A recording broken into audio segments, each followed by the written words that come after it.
அந்த வகையில் வந்திருக்கக்கூடிய ராகுல் காந்தி அவர்களை முதலமைச்சர் அவர்கள் வரவேற்று அந்த விழா அரங்கிற்குள் அழைத்து செல்லக்கூடிய காட்சிகளை நாம் நேரடியாக பார்த்து கொண்டே இருக்கிறோம். கழகத்தினுடைய முன்னோடி நிர்வாகிகள், கூட்டணி கட்சியினுடைய தலைவர்கள் எல்லாம் புடைசூழ விழாவினுடைய மேடைக்கு முதலமைச்சர் அவர்களும் ராகுல் காந்தி அவர்களும் செல்லக்கூடிய காட்சிகளை நாம் பார்த்து கொண்டே இருக்கிறோம். முதலமைச்சர் அவர்களை பற்றி இன்னும் முழுமையாக தெரிந்து கொள்வதற்கான ஒரு வாய்ப்பாக இந்த புத்தகம் அமையும். ஏகப்பட்ட கேள்விகள் எல்லோருக்குள்ளும் இருந்திருக்கும். அவர் எப்படி பிறந்த நேரத்தில் இருந்திருப்பார், தந்தையாரோடு எப்படி உறவாடி இருப்பார், இந்த கொள்கை கொடியை பிடித்த காலங்களில் அவருடைய மனது எப்படி இருந்திருக்கும், இந்த மிசாவில் எப்படியெல்லாம் அவர் கைதாகி வதைக்கப்பட்டிருப்பார் என்கிற ஏகப்பட்ட கேள்விகள். அத்தனை கேள்விகளுக்குமான விடையாக உங்களில் ஒருவன் நிச்சயமாக இருக்கும். விழா மேடை ஏறிக்கொண்டிருக்கிறார்கள். அந்த காட்சிகளை நாம் நேரடியாக பார்த்து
அவர்களுடைய முதல் 23 ஆண்டுகால தன்னுடைய இந்த வாழ்க்கை அனுபவங்களை உங்களில் ஒருவன் என்கிற அந்த தலைப்பின் கீழ் தன் வரலாறு நூலாக பதிவு செய்திருக்கிறார். மிகப்பெரிய ஒரு எதிர்பார்ப்பை ஏற்படுத்தியிருக்கிறது. தன்னுடைய தலைவரை பற்றி தெரிந்து கொள்வதற்காக திமுக உடன்பிறப்புகளும், தன்னுடைய முதலமைச்சரை பற்றி தெரிந்து கொள்வதற்காக தமிழ்நாட்டு மக்களும், இந்தியாவிற்காகவே வழிகாட்டியாக இருக்கக்கூடிய முதலமைச்சரை பற்றி அறிந்து கொள்வதற்காக இந்தியாவில் இருக்கக்கூடிய மற்ற மாநில மக்களும் மிக ஆர்வத்துடன் காத்து கொண்டே இருக்கிறார்கள். அந்த 23 ஆண்டு காலத்தில் அவருடைய குழந்தை பருவத்தினுடைய செயல்பாடுகள், கொள்கை கொடியை கையில் ஏந்தியது, கல்லூரி கால நினைவுகள், அது மட்டுமல்லாமல் கொடுமையான அந்த மிசா காலகட்டத்தில் கைது செய்யப்பட்டதற்கு பிறகு அவர் அனுபவித்த அந்த இன்னல்கள், இப்படி 23 ஆண்டுகால வரலாற்றை பற்றி அறிந்து கொள்வதற்கான மிகப்பெரிய எதிர்பார்ப்போடு அங்கே பார்வையாளர்கள் வரிசையில் காத்திருக்கிறார்கள். திமுகவினுடைய முன்னோடிகள், தமிழ்நாட்டு அமைச்சரவையே அங்கு கூடியிருப்பதை நம்மால் பார்க்க முடிகிறது. அது மட்டுமல்லாமல் இந்த ஆயிரக்கணக்கானோர் என்பதையும் கடந்து தமிழ்நாட்டினுடைய ஒவ்வொரு பகுதியிலிருந்தும் மக்கள், திமுகவினுடைய உடன்பிறப்புகள் மிக ஆர்வமாக காத்து கொண்டே இருக்கிறார்கள். இந்த விழாவினை நேரடியாக பார்ப்பதற்கு வாய்ப்பு இல்லாத சூழலிலும் கூட நேரடியாக அவர் அருகிலிருந்து அவருடைய வரலாற்றை சொல்வதின் விதமாக அமைந்திருக்கக்கூடிய அந்த புத்தகத்தினுடைய வெளியீட்டு விழாவிற்காக மிக ஆவலோடு அனைவரும் காத்து கொண்டே இருக்கிறார்கள். முத்தமிழறிஞர் தன்னுடைய வாழ்க்கை வரலாற்றை 6 பாகங்களாக நெஞ்சுக்கு நீதி என்கிற அந்த தலைப்பின் கீழ் எழுதியிருந்தார். அதே வகையில் எதிர்பார்ப்பை இன்னும் கூட்டுகிற விதமாக உங்களில் ஒருவன் என்று முதலமைச்சர் அவர்கள் தன்னுடைய முதல் தன் வரலாறு நூலை முதல் பாகமாக வெளியிடுகிறார். ஒரு புத்தக வெளியீட்டு விழா என்பதையும் கடந்து தேசிய அளவில் ஒரு அரசியல் ரீதியான ஒரு முக்கியத்துவம் வாய்ந்த விழாவாகவும் இந்த விழா பார்க்கப்பட்டு கொண்டே இருக்கிறது. ராகுல் காந்தி அவர்கள் இந்த புத்தகத்தை வெளியிடுவதற்காக தனி விமானத்தில் சென்னை வந்திருக்கிறார். அவரும் இந்த அரங்கத்திற்கு வருகின்றிருக்கிறார்கள். இன்னும் சற்று நேரத்தில் விழா என்பது தொடங்க இருக்கிறது. இந்த தலைப்பு என்பதே ஒரு உணர்வுபூர்வமான ஒரு தலைப்பாக மாறியிருக்கிறது. எப்படி முத்தமிழறிஞர் கலைஞர் அவர்கள் உடன்பிறப்புகளை என்று கடிதம் எழுதுவாரோ, அதே வகையில் முதலமைச்சர் அவர்கள் உங்களில் ஒருவன் என்று அந்த எழுதுகிற கடிதம் என்பது உணர்வுபூர்வமாக அத்தனை பேரையும் ஒன்று சேர்க்கக்கூடிய ஒரு வார்த்தை. அதே வார்த்தையிலேயே முதலமைச்சர் அவர்கள் இப்படியான தன்னுடைய புத்தகத்திற்கு தலைப்பாக வைத்திருக்கிறார். அந்த புத்தகத்தில் என்ன விஷயங்கள் எல்லாம் இடம்பெற்றிருக்கும் என்று ஒவ்வொரு மக்களும் மிக ஆவலுடன் காத்து கொண்டிருக்கக்கூடிய ஒரு விஷயமாக மாறியிருக்கிறது. எப்போது வெளியிடுவார்கள், எப்போது அது கையில் வாங்கி நம்மால் படிக்க முடியும் என்கிற ஒரு ஏக்கமும் அவர்களுக்குள்ளும் இருந்து கொண்டே இருக்கிறது. ஒரு தன்னிகரற்ற தலைவர் என்பவர் தன்னுடைய வாழ்க்கையில் நடந்த அந்த விஷயங்களை ஒரு வரலாற்று ஆவணமாக புத்தகத்தில் பதிவு செய்கிற போது தன்னுடைய வாழ்க்கையில் என்ன நடந்தது என்பதை சொல்வதற்கு மட்டுமல்ல, அடுத்த தலைமுறை என்பது எப்படி இருக்க வேண்டும், அடுத்த தலைமுறைக்கு எப்படி உந்து சக்தியாக இருக்க வேண்டும் என்கிற ஒரு உத்வேகத்தையும் இந்த புத்தகம் கொடுக்கும் என்று சொன்னால் அது மிகையில்லை. தலைவர் மு.க.ஸ்டாலின் அவர்களை பற்றி அறிந்து கொள்பவர்கள் இன்னும் அதிகமாக அறிந்து கொள்வதற்கான ஒரு வாய்ப்பு இந்த புத்தகத்தின் மூலமாக இருக்கிறது. தற்போது விழா மேடைக்கு முதலமைச்சர் அவர்களோடு ராகுல் காந்தி அவர்கள் வரைந்திருக்கக்கூடிய இந்த காட்சிகளை நாம் நேரடியாக பார்த்து கொண்டே இருக்கிறோம். இன்னும் சற்று நேரத்தில் நாம் அனைவரும் ஆவலுடன் எதிர்பார்க்கக்கூடிய அந்த புத்தக வெளியீட்டு விழா என்பது நடைபெற இருக்கிறது. ஒட்டுமொத்த சிறப்பு விருந்தினர்களும் நேரடியாக விழா மேடைக்கு வருகை தரக்கூடிய காட்சிகளை நாம் பார்த்து கொண்டிருக்கிறோம். பார்வையாளர்கள் அனைவரும் எழுந்து நின்று அவர்களுக்கு வணக்கம் செலுத்துகிறார்கள், மரியாதை செலுத்துகிறார்கள். இன்னும் சற்று நேரத்தில் நாம் ஆவலுடன் எதிர்பார்க்கக்கூடிய அந்த விழா என்பது தொடங்க இருக்கிறது.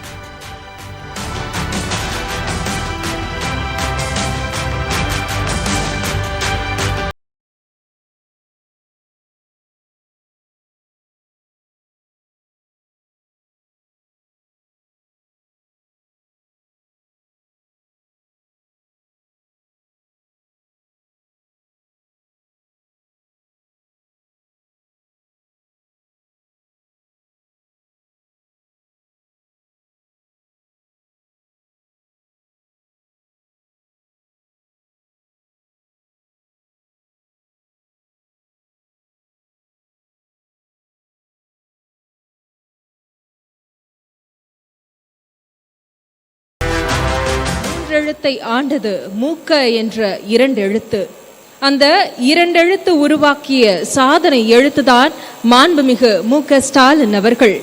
தாய் தமிழ்நாட்டின் முதலமைச்சர், இந்தியாவிற்கு திசை காட்டும் வழிகாட்டி, திராவிட கொள்கைகளால் நாட்டை வளப்படுத்தும் திராவிட மாடல், திராவிட முன்னேற்ற கழக தலைவரும் மாண்புமிகு தமிழ்நாட்டு முதலமைச்சருமான திரு மு.க.ஸ்டாலின் அவர்கள் எழுதிய உங்களில் ஒருவன் முதல் பாகம் தன் வரலாற்று நூல் வெளியீட்டு விழா இனிதே துவங்குகிறது. இந்த இனிய விழாவிற்கு உங்கள் அனைவரையும் வருக வருக என வரவேற்கிறோம். We welcome this warm gathering who has dedicated themselves to be a part of historical event which celebrates the release of one among us, ungalil oruvan, the autobiography of an incomparable leader. தாயை வணங்குதலும் தமிழை வணங்குதலும் ஒன்று. இந்த நிகழ்வு தமிழ் தாய் வாழ்த்துடன் இனிதே துவங்குகிறது.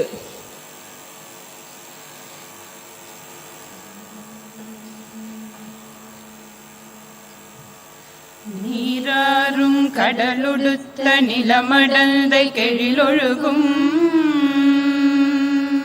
சீராறும் வதனமென திகழ்பரத கண்டமிதில் தெக்கணமும் அதிர் சிறந்த திராவிடனல் திருநாடும்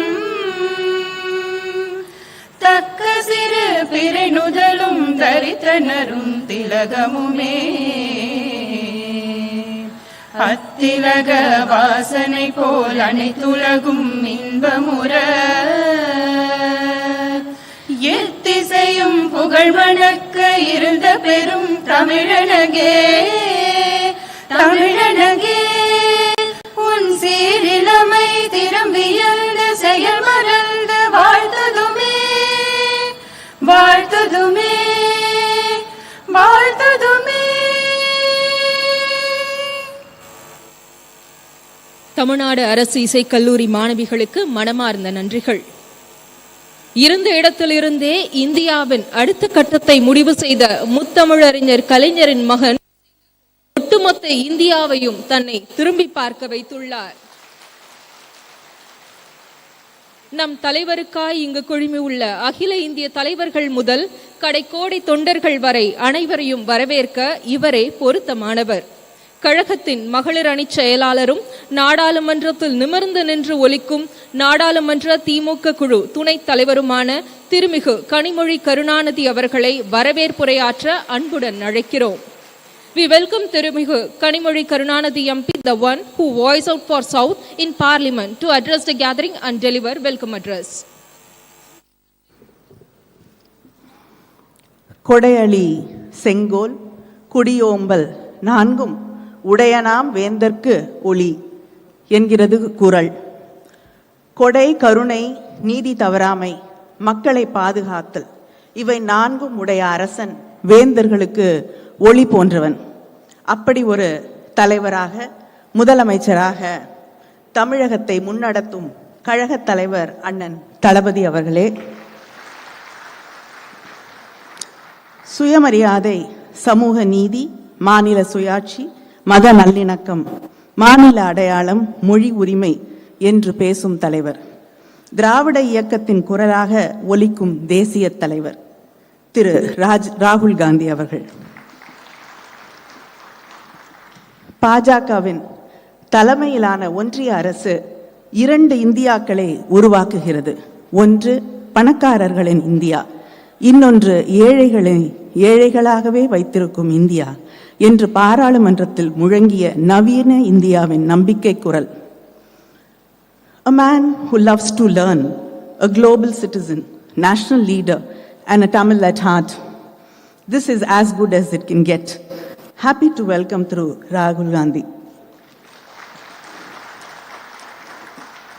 காழ்ப்பு, மத உணர்வுகள், பெண் அடிமைத்தனம் என்று எதிரிகள் எதை கொண்டு வந்து விதைத்தாலும் அதை சமூக நீதி, வளர்ச்சி, பாசாங்கற்ற எளிமை, யதார்த்தம் என்ற ஒளி கதிர்களால் வீழ்த்தி கேரள மாநிலத்தில் இரண்டாம் முறையாக ஆட்சி பீடத்தில் அமர்ந்திருக்கும் முதல்வர் பினராயி விஜயன் அவர்கள். பெரியாரின் அனைத்து சாதியினரும் அர்ச்சகராகலாம் என்ற கனவை கேரளத்திலும் நிஜமாக்கிய முதல்வர். சபரிமலை சர்ச்சையிலே கொஞ்சமும் விட்டு கொடுக்காத தலைவர். கேரள முதல்வர் அவர்களை வரவேற்பதில் பெருமை அடைகிறேன். தலைவர் கலைஞரின் நண்பர், காஷ்மீரத்தின் சிங்கம் ஷேக் அப்துல்லா அவர்களின் பேரன், தலைவரின் அன்புக்குரிய மரியாதைக்குரிய ஃபரூக் அப்துல்லா அவர்களின் மகன், முன்னாள் முதல்வர் உமர் அப்துல்லா,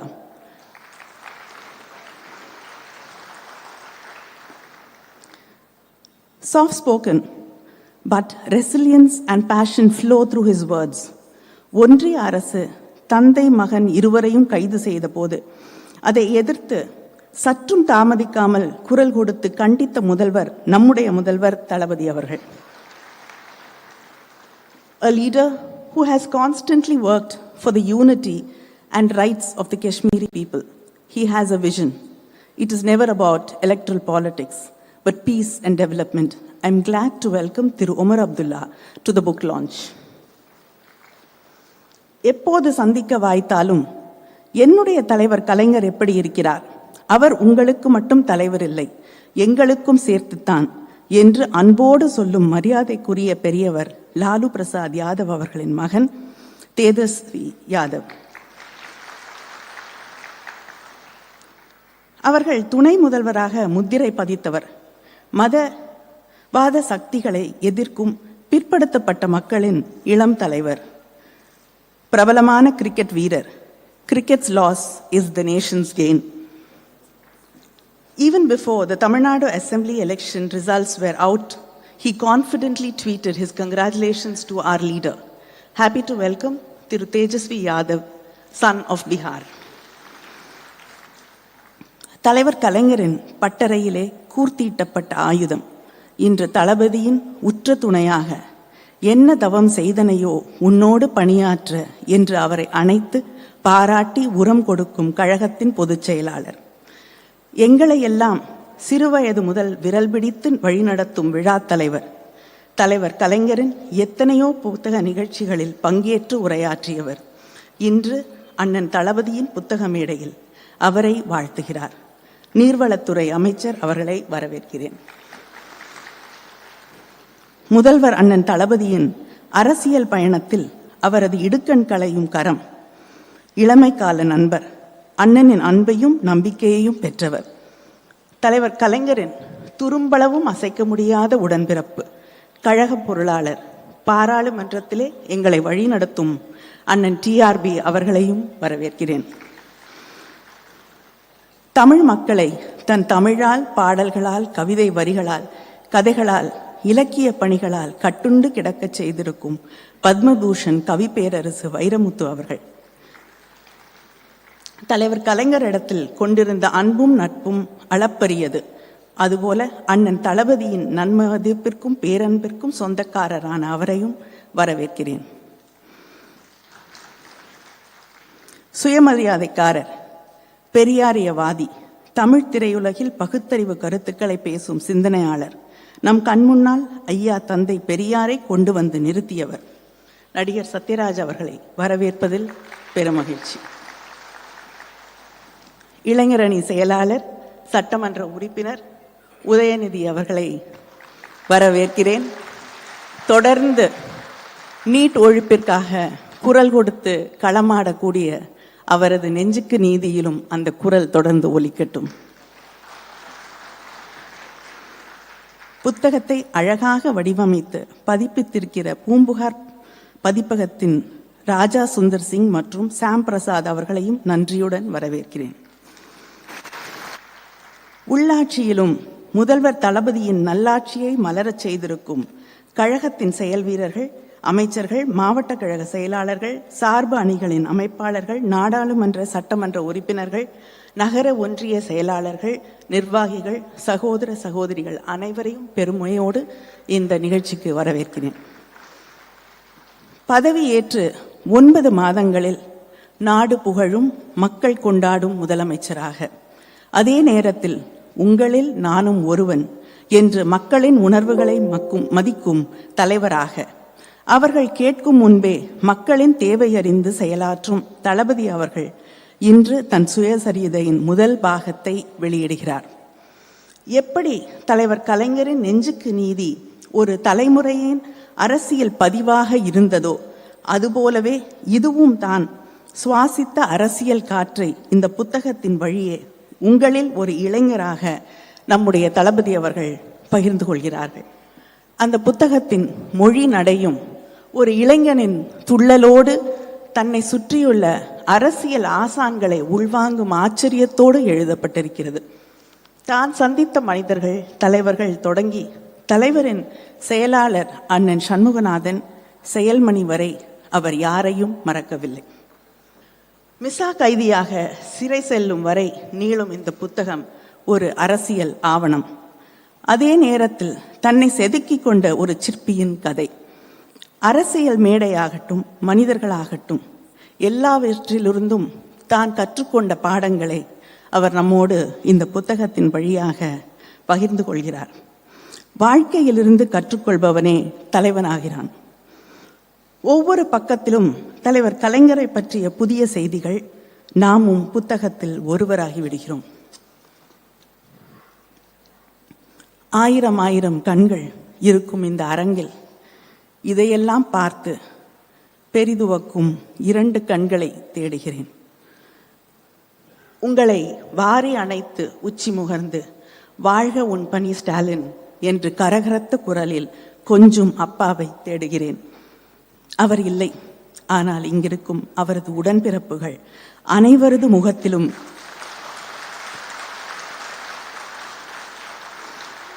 அவர்கள் முகத்தில் இருக்கும் பெருமையிலும் பூரிப்பிலும் பொங்கி வழிகிறது அப்பாவின் அன்பு. இந்த மேடை என்பது ஒரு புத்தக வெளியீடு நிகழ்வு மட்டுமில்லை. இந்த நாட்டை மதவாத சக்திகளிடமிருந்து பாதுகாக்கும் தளபதிகளின் அணிவகுப்பு. ஆனால் இந்த மேடை ட்ரெய்லர் மட்டும்தான், இன்னும் படம் வரும். The leaders on the stage are the standing wall protecting secularism, social justice and federalism against hyperpolarization and fascism. I thank our leader, CM M.K. Stalin, for making this happen. I also welcome all the leaders who are here today for the book launch as a proud sister and a party worker. Thank you.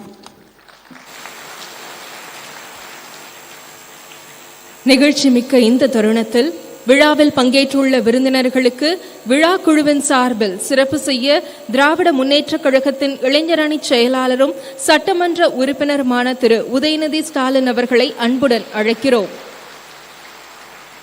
Thiru Udhayanidhi Stalin will felicitate the guests in the dais.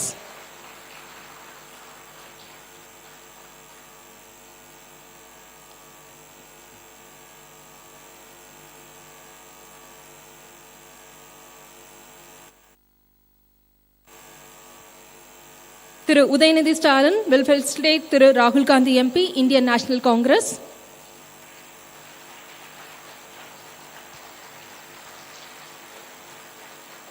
Thiru Udhayanidhi Stalin will felicitate Honorable Chief Minister of Kerala Thiru Pinarayi Vijayan.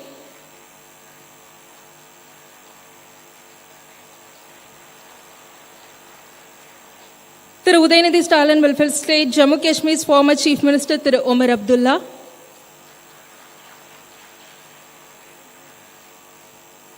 Thiru Udhayanidhi Stalin honors opposition leader of Bihar Legislative Assembly திரு தேஜஸ்வி.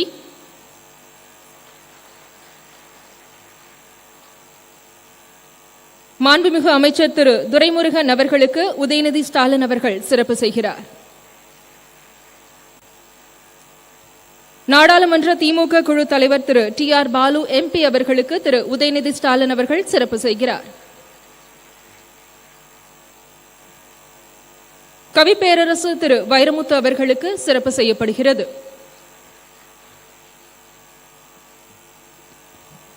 திரு சத்யராஜ் அவர்களுக்கு சிறப்பு செய்யும் நேரம்.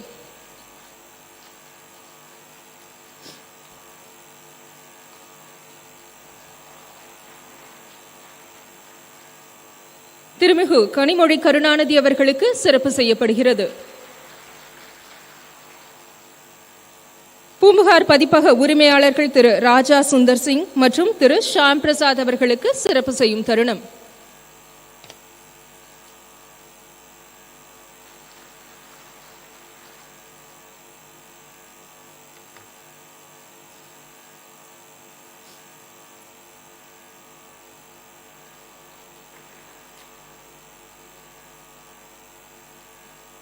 நன்றி. இதோ நாம் ஆவலுடன் எதிர்பார்த்திருந்த அந்த நிமிடங்கள் நிகழப் போகின்றன. தமிழ்நாட்டின் புதிய விடியலை உருவாக்கிய திராவிட சூரியன், கழக தலைவர், நம் மாண்புமிகு தமிழ்நாடு முதலமைச்சரின் தன் வரலாற்று நூலினை வெளியிட இந்திய மக்களின் குரலை எதிரொலிக்கும் மரியாதைக்கு உரிய திரு ராகுல் காந்தி அவர்களை அன்புடன் அழைக்கிறோம்.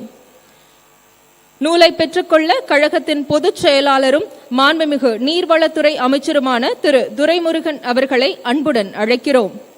We wholeheartedly welcome Thiru Rahul Gandhi, who always have allowed to Tamilnadu to release the one among us, ungaliloruvan, the autobiography of our Honorable Tamilnadu Chief Minister.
உங்களில் ஒருவன் முதல் பாகம் தன் வரலாற்று நூல் தற்போது வெளியிடப்பட்டுள்ளது. இந்த இனிய தருணத்தில் மானமிகு என்று தன்னை அழைப்பதில் எப்போதும் பெருமை கொள்ளும் பகுத்தறிவாளர், வார்த்தைகளுக்கு அரிதாரம் பூசாத திரையுலக கலைஞர் திரு சத்யராஜ் அவர்களை வாழ்த்துரை வழங்க அன்புடன் அழைக்கிறோம்.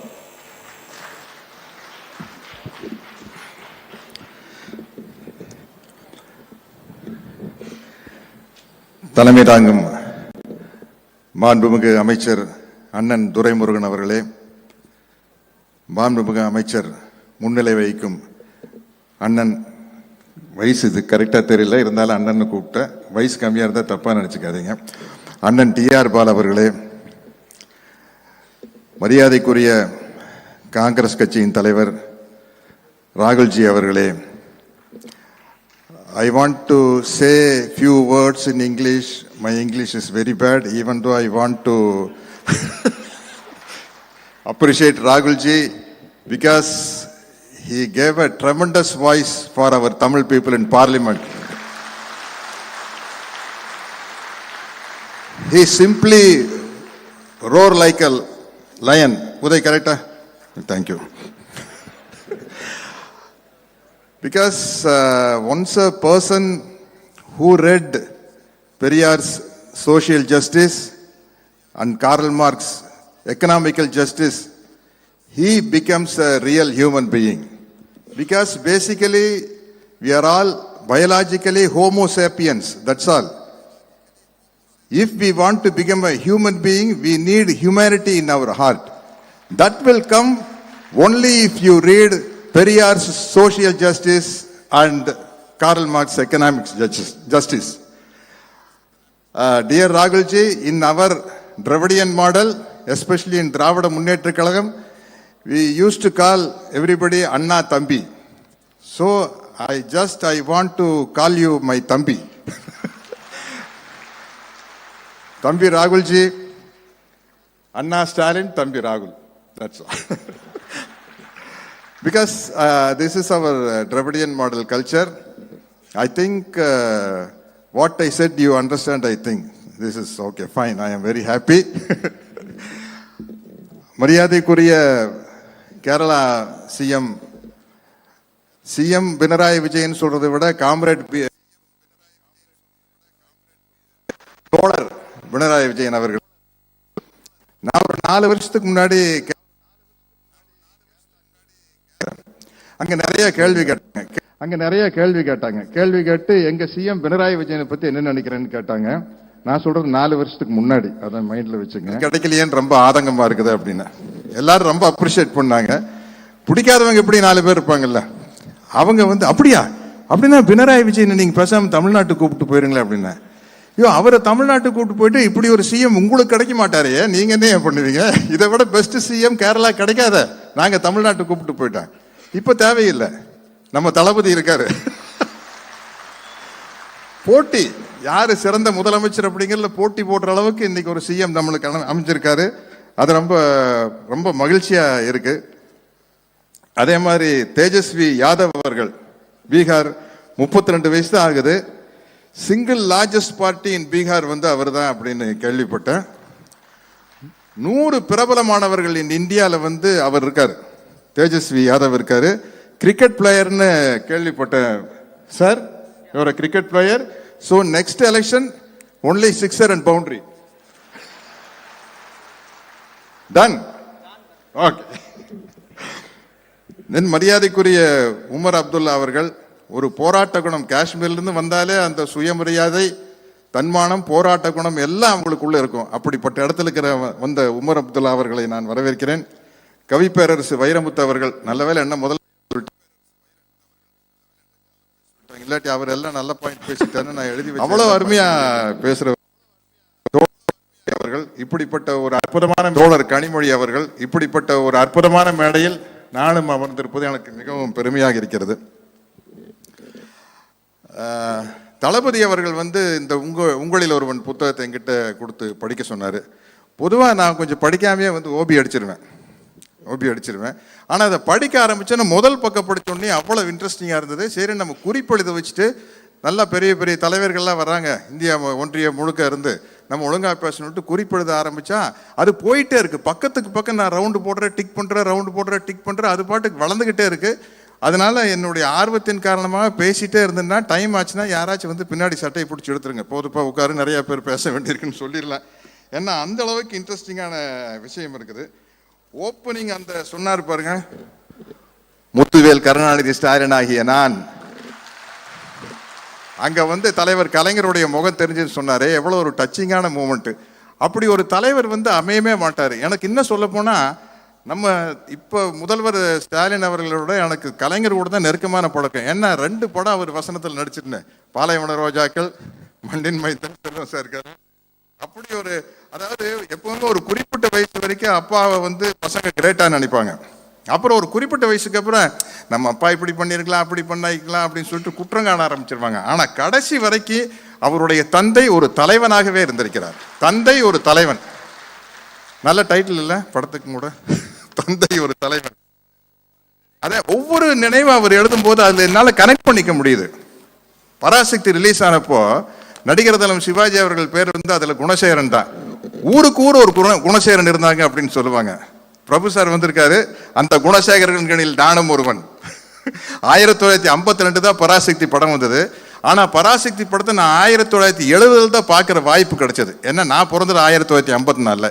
இடையில அந்த படத்தை ஒரு 8 வருஷம் தடை பண்ணிட்டாங்கன்னு நினைக்கிறேன். அதுக்கப்புறம் அந்த படம் 100 நாள் ஓடிச்சு.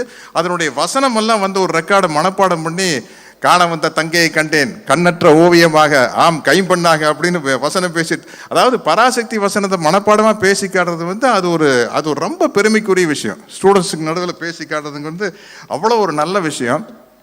அப்படி சிஎம் பிறந்ததே 53 தான். 53 தான் பிறந்திருக்காரு. நல்ல இனிமையான நினைவுகள் எழுதியிருக்காரு பாருங்க. முதல்ல கலைஞர் அவருக்கு பெரியாருடைய பெயரையும் அண்ணாவுடைய பெயரையும் சேர்ந்து ஐயா துறைன்னு வைக்கணும்னு ஆசைப்பட்டிருக்காரு. ஆனால் அவர் பிறந்தப்போ கரெக்டாக இப்போ ரஷ்யாவில் புரட்சி பெரிய அளவில் நடந்துட்டு இருக்கும்போது ஸ்டாலின் அவர்களுக்கு பெயர் வைக்கணும் அப்படின்னு சொல்லிட்டு ஸ்டாலின் பேர் வச்சிருக்காரு. 5 மாச குழந்தையா இருக்கையில கொண்டு போய் கலைஞர் அவர்கள் சிறையில் இருந்திருக்காங்க. சிறையில் கொண்டு போய் 5 மாச குழந்தையா இருக்கையில காட்டியிருக்காரு. ஒரு தலைவன் எப்படி இருக்குன்னு பாருங்க.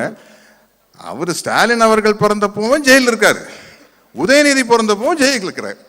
இப்படி ஒரு தலைவன் எங்க நம்ம சில சில பத்திரிகை லாபி தொடர்ந்து நம்ம திராவிட இயக்க தலைவர்களை பலவிதமா மட்டம் தட்டி இருக்காங்க. இப்படி ஒரு தியாகம் உள்ள ஒரு தலைவன் யாருக்கு கிடைப்பான்? யோசிச்சு பாருங்க. பையன் பிறக்கிறப்பவும் ஜெயிலில், பேரன் பிறக்கிறப்பவும் ஜெயிலில். அதாவது இதெல்லாம் சொல்லிட்டு ஒவ்வொன்று. அப்புறம் இது அங்க டால்மியாபுரம் போராட்டத்தில் தண்டவாளத்தில் தலை வச்சு படுத்திருக்காரு. அப்போ ரயில் உங்க மேல ஏறினா என்ன நடக்கும் தெரியுமான்னு கேட்கிறாரு போலீஸ் ஆபீசர். அவர் கலைஞர் பதில் சொல்றாரு, ரயில் எங்கள் மீது ஏறினால் உடையும் எலும்பு சத்தம் டெல்லிக்கு கேட்கும் அப்படிங்கிறாரு. என்ன தைரியங்க! ரியல் ஹீரோ இன் லைஃப்னா அது கலைஞர் தான்.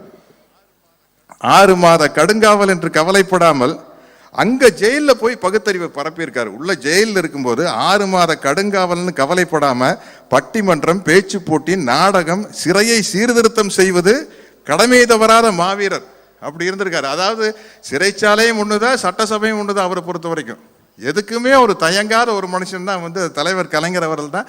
இந்த உங்களில் ஒருவன் படுக்கையில நான் இவர் என்ன சகோதரர் ஸ்டாலின் அவர்கள் அவர் வரலாறு எழுதுறாரா, தலைவர் கலைஞருடைய வரலாறு எழுதுறாரான்னு சந்தேகம் வர்ற அளவுக்கு கலைஞரை பத்தியே எழுதிக்கிட்டு வர்றாரு. பின்னாடி வந்துதான் அவரது உள்ள வருது. ஏன்னா அப்படிப்பட்ட ஒரு தியாக தலைவனுக்கு மகனா பிறந்து, அது எனக்கு இன்னொன்று ரொம்ப பிடிச்ச விஷயம். அஞ்சுகம் அம்மையார் அவர் அவர் ஸ்டாலின் வராதாமா, தாலின் தான் கூப்பிடுவாரு. பொதுவாக நம்ம ஊர் பெரியவங்களுக்கு இந்த இஸ்ஸு வராது. ஜா, ஷா, ஹா, இஸ்ஸு அதெல்லாம் வராது. அதனால ஸ்டாலின்னு கூப்பிட மாட்டாங்க. அது படிக்கிறதுக்கே ரொம்ப விறுவிறுப்பாக இருக்குது. ஒரு ட்ரையா இல்லாமல் ரொம்ப கலகலப்பாக படிக்க சிரிக்க முடியுது, உணர்ச்சி வசப்பட முடியுது, ரசிக்க முடியுது. அப்புறம் நான் திருக்குவளை வீட்டை பற்றி எழுதியிருக்காங்க, ரத்தத்தாலும் உணர்வாலும் கட்டப்பட்டது அப்படின்னு. நிச்சயமாக நான் அந்த பக்கம் போகும்போது அந்த திருக்குவளை அந்த வீட்டை போய் நான் பார்க்கணுன்னு ஆசைப்படுறேன்.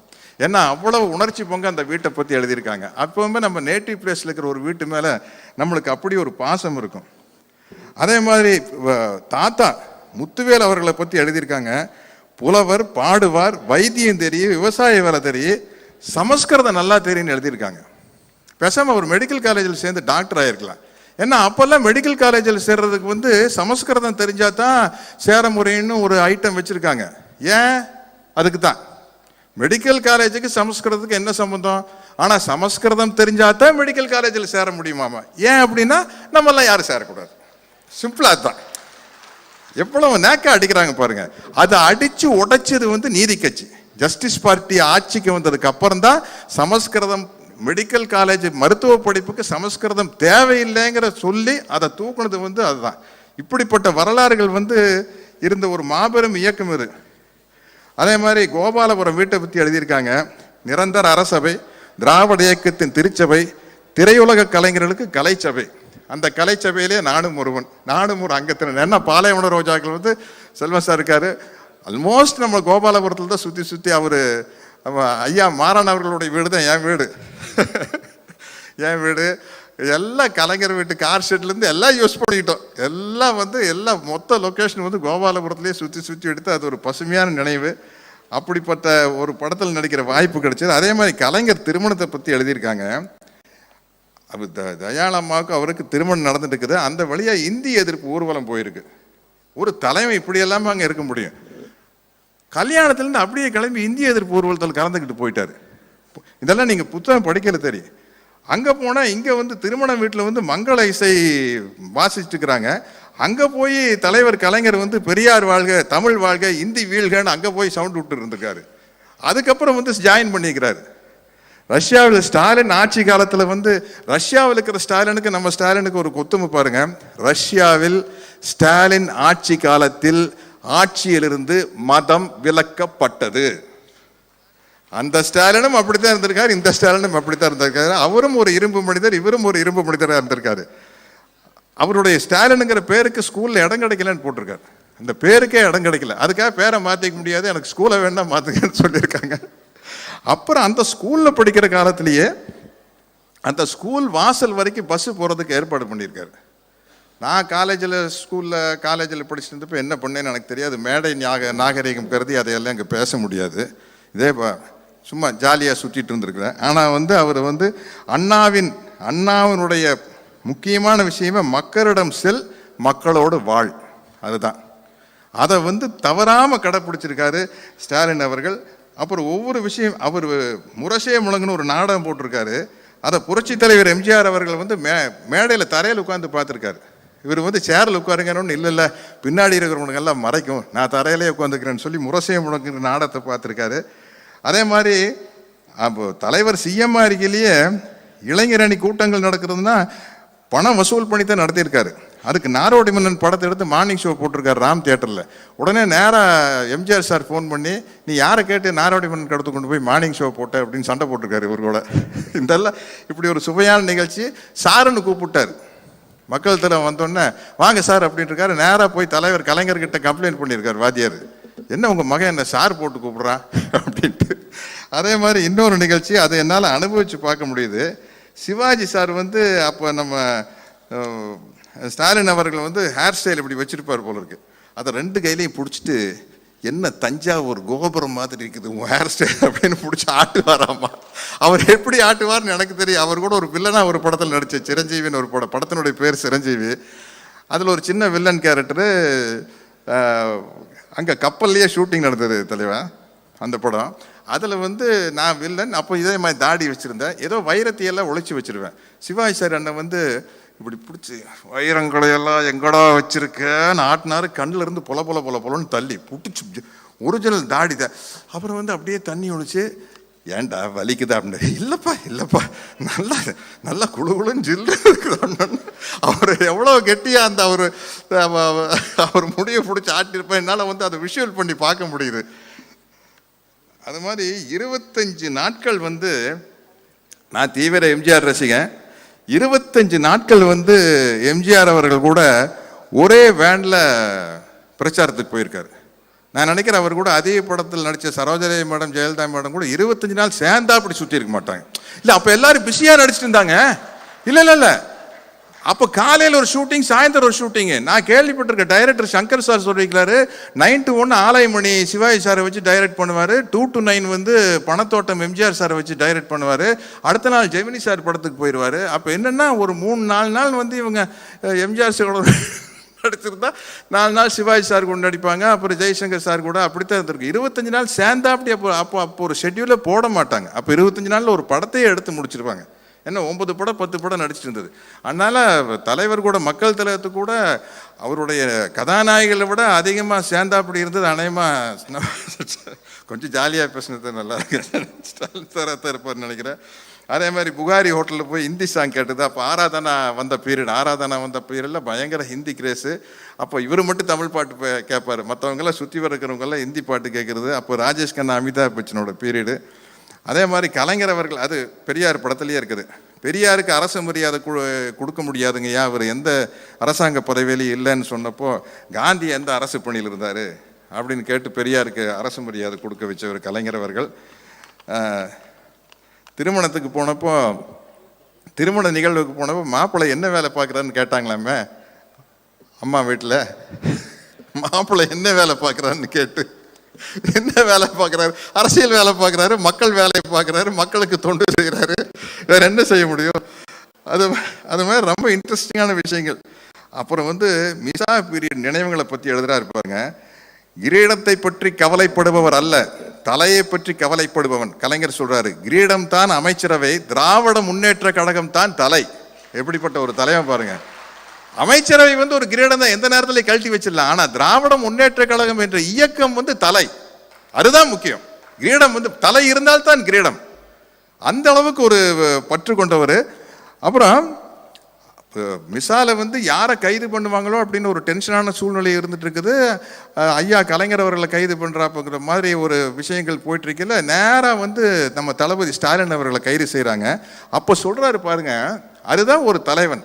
ஒரு தலைவனே தொண்டனாக இருக்கிறதும் ஒரு தொண்டனே தலைவனாக இருக்கிறதும் அது கலைஞர் தான்.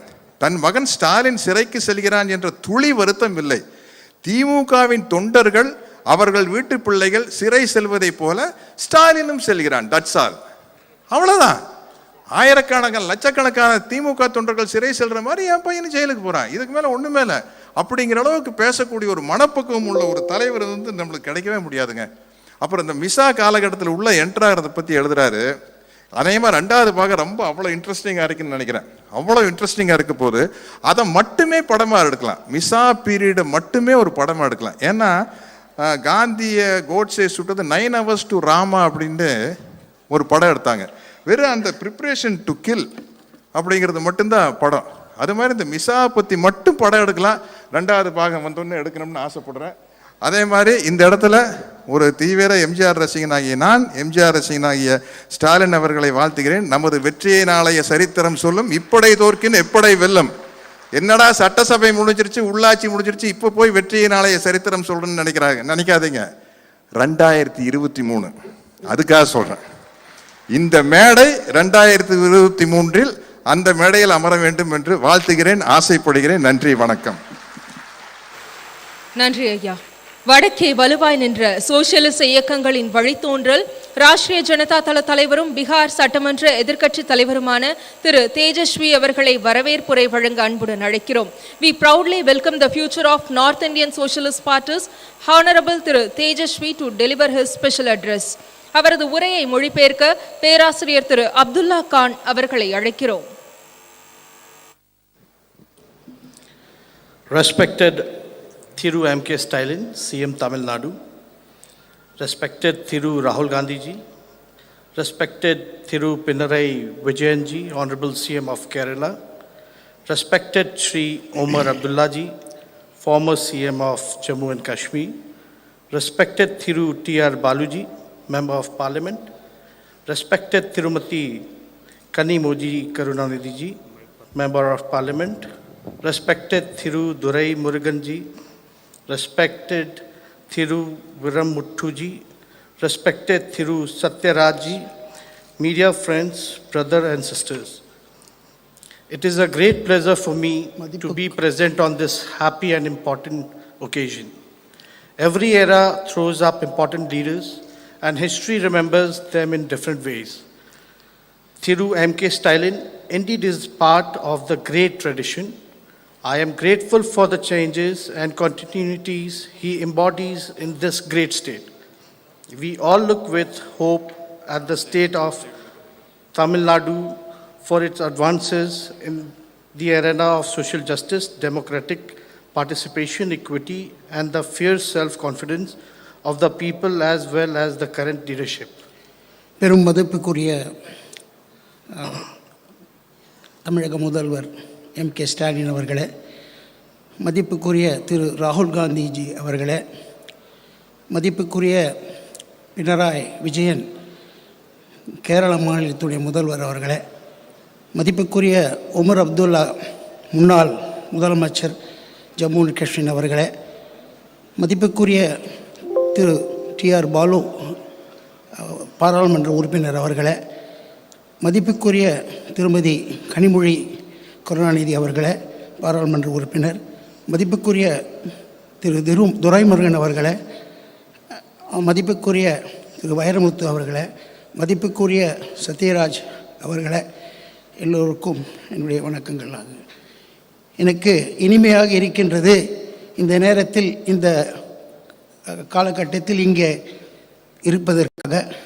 ஒவ்வொரு காலகட்டத்திலும் வித்தியாசமான சரித்திரம் படைத்தவர்கள் வருகிறார்கள். அந்த வகையிலேயே நம்முடைய தமிழக முதல்வர் மு.க. ஸ்டாலின் அவர்கள் இங்கே அதிகபட்சமான இந்த ட்ரெடிஷன் என்று சொல்லக்கூடிய பாரம்பரியத்தை வைத்துக்கொண்டு இங்கே நடத்தி கொண்டு வருகிறதை நான் பாராட்டுகின்றேன். மேலும் தமிழ்நாடை நாங்களெல்லாம் பார்க்கும் பொழுது ஒரு சமூக நீதி, நியாயம், நீதி, ஒற்றுமை மற்ற எல்லாம் எனக்கு மிகவும் ஆச்சரியமாகவும் ஆனந்தமாகவும் இருக்கின்றது. இங்கே ஒரு வித்தியாசமான ஒரு சமூகத்தை உருவாக்கி கொண்டு இருக்கிறார்கள். அதனை நான் மிகவும் இங்கே பார்த்து ரசிக்கின்றேன். I learn every day from the proud citizen of the state as to how to exercise one's constitutional rights and duties and pave way for an exclusive and progressive society. Tamilnadu has been exemplary state in so many ways that it is difficult to list all such instances. However, I will say that Tamil Nadu leaders such as Rajaji, Periyar Ramaswamy, C.N. Anudurai, M. Karunanidhi have had an impact on many pan-Indian progressive movements of youth, students, and working masses. With their ideas and leadership, they not only inspired people, but also gave them conceptual tools to understand their circumstances and struggle against what was unjust and inequitable. Of late, the ideas of development and leadership have been discussed in very narrow terms, but we have learned from Tamil Nadu how to expand the horizon of what it means to be model citizen on a modern state. It includes equality, equity, and justice. It empowers dejected, deprived, and oppressed section of the society. It includes roti, kapra or makan, food, clothes, and housing. It includes sarak, bijli or pani, road, electricity, and water. It includes degree, naukri, and Wi-Fi, employment, education, and access to information. It definitely includes all of these elements, but its self-respect and empowerment is missing, then these things are not meaningful.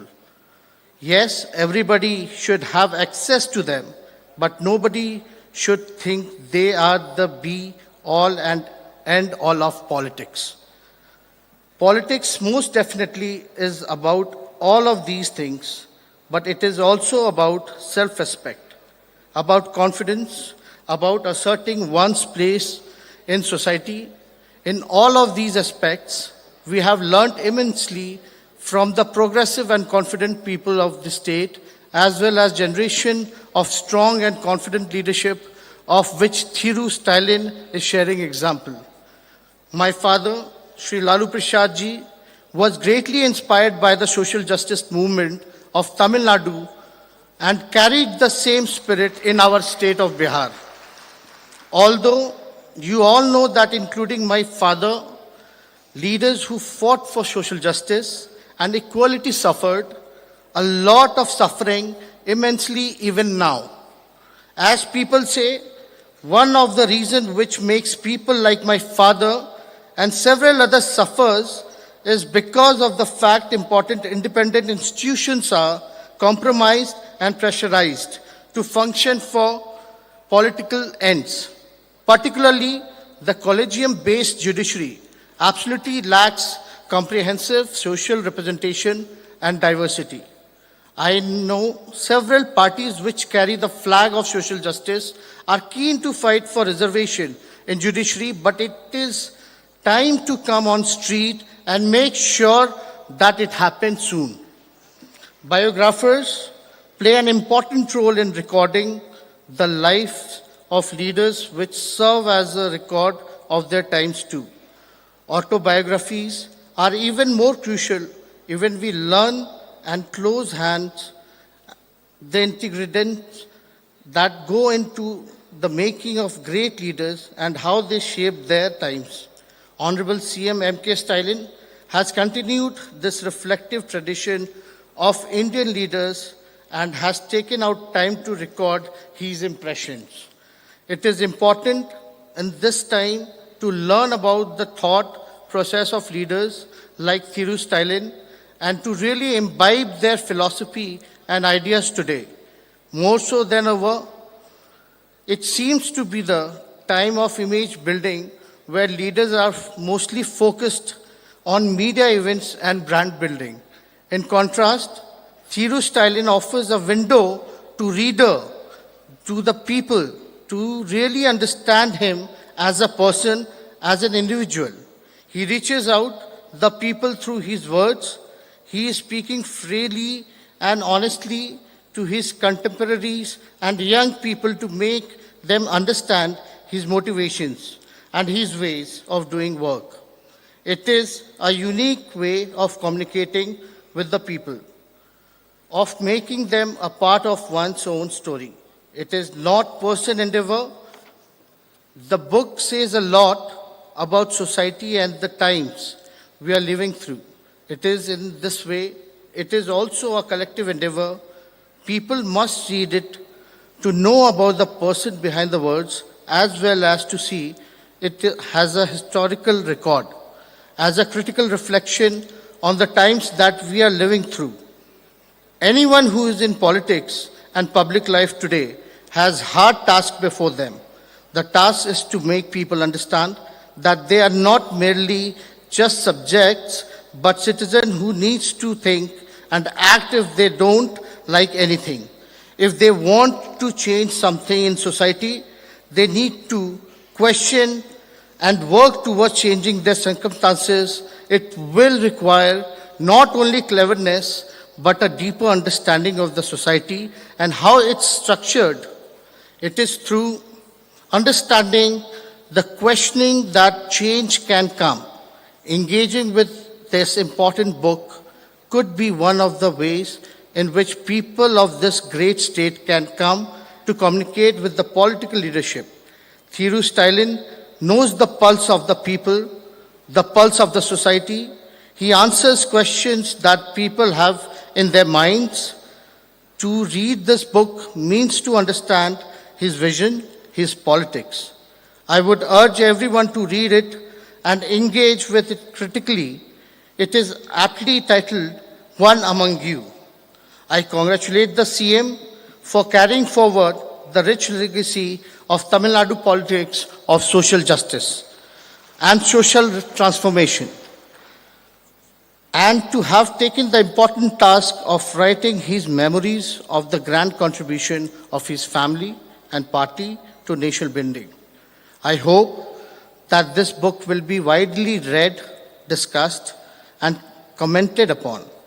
I read it with much interest and have learned a lot of it about the history, culture, and the politics of the great state. It is a wonderful, critical, and timely contribution to the conversation we are having about politics in contemporary India. The trajectory of Dravidian politics and its commitment of social justice and equality makes everybody proud.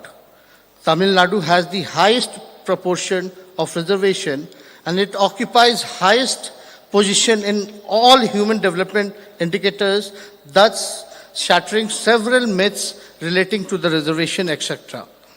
We must seize this movement to declare unitedly that we shall struggle to ensure caste-based census immediately and revisit the ceiling of reservation myth, accordingly on the lines of Tamil Nadu.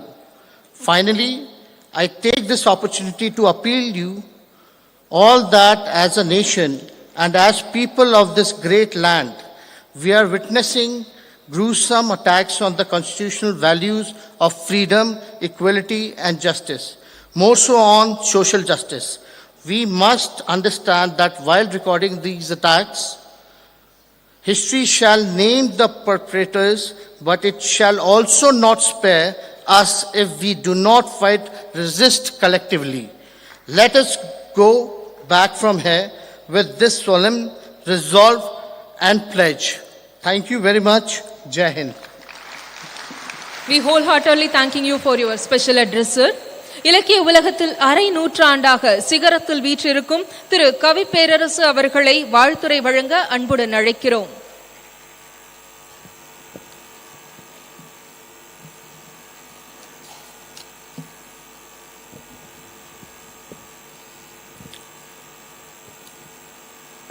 ஒவ்வொருவருக்கும் வணக்கம்.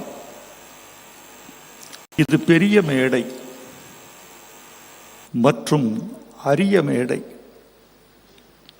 ஒரு மேடை பெருமை உருவது அலங்காரத்தால் அல்ல, நீள அகலங்களால் அல்ல. ஒரு மேடையின் பெருமை என்பது அதன் உள்ளடக்கம் மற்றும் உரையாற்றும் பெருமக்கள். இந்த மேடையை பார்க்கிறேன், வியந்து நிற்கிறேன். இது கிடைத்தற்கரிய மேடை. யார் யார் அமர்ந்திருக்கிற ஆளுமைகள் என்று பார்த்தால் இந்தியா தன் புருவங்களை உயர்த்தி பார்க்கும். இந்தியாவின் தேசிய நட்சத்திரம் ராகுல் காந்தி அவர்கள், கேரளத்தின் முதலமைச்சர் பினராயி விஜயன் அவர்கள், முன்னாள் முதலமைச்சர் உமர் அப்துல்லா அவர்கள், இளம் தலைவர் தேஜஸ்வி அவர்கள், அமைச்சர் துரைமுருகன் அவர்கள், நாடாளுமன்ற உறுப்பினர்கள் அண்ணன் TR பாலு அவர்கள், கனிமொழி கருணாநிதி அவர்கள், என் இனிய சகோதரர் சத்யராஜ் அவர்கள், இத்தனை பெருமக்களால் இந்த மேடை உயர்ந்து நிற்கிறது. இந்த மேடை, இவ்வளவு பெரிய மேடையில் எங்கள் தமிழ்நாட்டு முதலமைச்சர், முன்னேறும் சூரியன் மு.க. ஸ்டாலின் அவர்கள் தான் எழுதிய சுயசரிதையை தேசிய அடையாளங்களோடு வெளியிடுகிறார். ஒரு மாநிலத்தின் முதலமைச்சர், இந்த மாநிலத்தின் கதை, ஆனால் தேசிய அடையாளத்தோடு வெளியிடுகிறார். இத்தனை பெருமக்களை ஒன்று திரட்டி, நிலாவையும் வானத்து மீனையும் காற்றையும் நேர்பட வைத்தாங்கே, குலாவும் அமுத குழம்பை குடித்தொரு கோல வெறி படைத்தோம், உலாவும் மனச்சிறு புள்ளினை எங்கடும் ஓட்டி மகிழ்ந்திடுவோம் என்று ஒரு மகாகவியன் சொன்னது மாதிரி, நிலாக்களையும் நட்சத்திரங்களையும் ஒரு மேடையில் கூட்டி வைத்திருக்கிறார். எப்படி இந்த ஆளுமை இவருக்கு எப்படி ஏற்பட்டது? இந்த சிந்தனை எப்படி முளைத்தது? இன்று நேற்று வந்த சிந்தனையா? இல்லை. இந்த நூலை படித்தால் எனது இந்த கேள்விக்கு விடை கிடைக்கும். நீங்கள் ஒவ்வொருவரும் இந்த நூலை வாசியுங்கள். இந்த நூலை முழுக்க வாசிக்க முடியவில்லை என்றாலும் முதலமைச்சர் மு.க. ஸ்டாலின் எழுதியிருக்கும் அந்த முன்னுரையை மட்டும் மனப்பாடம் செய்து தமிழ்நாட்டு பேச்சாளர்கள் மேடைகளில் ஒப்புவியுங்கள். இந்த விஷயம் சாதாரணமாக ஒரு நாளில் தோன்றியதல்ல. 1970 பேரறிஞர் அண்ணாவின் பிறந்த நாளை ஓர் இளைஞன் கொண்டாடுகிறார். அந்த மேடைக்கு யார் யார் வர வேண்டும் என்று அந்த இளைஞன் தீர்மானிக்கிறார். தமிழ்நாட்டு முதலமைச்சர் முத்தமிழறிஞர் கலைஞர், ஆந்திராவின் முதலமைச்சர் பிரம்மானந்த ரெட்டி, புதுச்சேரியின் முதலமைச்சர் ஃபாரூக், இந்த 3 பேரையும் ஒன்று கூட்டி ஒரு மேடையில் 3 முதலமைச்சர்களை மொத்தமாக்கி அந்த 17 வயது இளைஞன் விழா நடத்தினார். அந்த 17 வயது இளைஞனுக்கு பெயர் முத்துவேல் கருணாநிதி ஸ்டாலின் என்ற இதே முதலமைச்சர். இவருக்கு பிறவி குணம் செயல்படுவது, சிந்திப்பது, விரிந்து உரையாடுவது, களம் காண்பது என்பதெல்லாம் அவருக்கு பிறந்த குணம், உதிரத்தில் ஊறிய குணம். அண்ணா, பெரியார், கலைஞர் என்ற 3 பேருடைய ஆளுமைகளையும் தனக்குள் வாங்கி நடைபோட வேண்டும் என்ற வேகம் அவருக்கு இருக்கிறது. போதிக்க பிறந்த காலம் முடிந்து சாதிக்க பிறந்த யுகத்துக்கு இந்த 69ஆம் வயதில் மு.க. ஸ்டாலின் அவர்கள் எட்டு வைக்கிறார். கடந்த 9 மாதங்களில் தமிழ்நாட்டை, இந்த இந்தியாவை அண்ணாந்து பார்த்து கொண்டிருக்கிறது. எப்படி சாதனைகள் ஒன்றா இரண்டா? அந்த சாதனைகளை சொல்வதற்கு நான் கலைஞரின் ஓமையைத்தான் கடன் வாங்க வேண்டியிருக்கும். முதலமைச்சர் மு.க. ஸ்டாலினின் சாதனைகளை சொல்ல வேண்டும் என்றால் 1000 நாவு படைத்த ஆதிசேஷன் கூட கம்பனிடம் ஒரு நாவை கடன் வாங்க வேண்டியிருக்கும். ஒரு நாள் பார்த்தால் பெண்களுக்கு இலவச பயணம், மறுநாள் பார்த்தால் பெட்ரோல் விலை குறைப்பு, ஒரு நாள் பார்த்தால் 7.5 இடஒதுக்கீடு, மறுநாள் பார்த்தால் இலவச கட்டணம், ஒரு நாள் இந்தியாவிலேயே உயர்ந்த பொருளாதார ஆலோசனை குழு, மறுநாள் ஆலயத்திலே தமிழ், அர்ச்சகர்கள் நியமனம். இப்படி தினந்தோறும் ஒரு புதிய சாதனை. நேற்று ஓடிய தண்ணீர் இன்று ஓடிக்கொண்டிருந்தால் அதன் பெயர் நதி அல்ல. இன்று ஓடுகிற தண்ணீர் புதிதாக இருந்தால்தான் அதற்கு பெயர் நதி. இன்றைக்கு ஒரு சாதனை புதிதாக இருந்தால்தான் அதன் பெயர் அரசு. அந்த அரசு என்ற திட்டத்தை முதல்வர் மு.க. ஸ்டாலின் அவர்கள் நெஞ்சில் ஏற்றி செயல்படுத்திக் கொண்டிருக்கிறார். இது எப்படி வந்தது? இந்த குணம், இந்த சாதிக்கிற பெருங்குணம் எப்படி வந்தது? எவன் ஒருவனுக்கு கொள்கை பிடிவாதம் இருக்கிறதோ அவனுக்குத்தான் சாதிக்க தெரியும். கொள்கை பிடிவாதம் என்பது ஒரு தமிழச்சியின் கற்பை போன்றது. ஒரு தமிழச்சி தன் கற்பில் எவ்வளவு பிடிவாதமாக இருப்பாளோ, ஒரு தலைவன் தன் கொள்கையில் அப்படி பிடிவாதமாக இருப்பான்.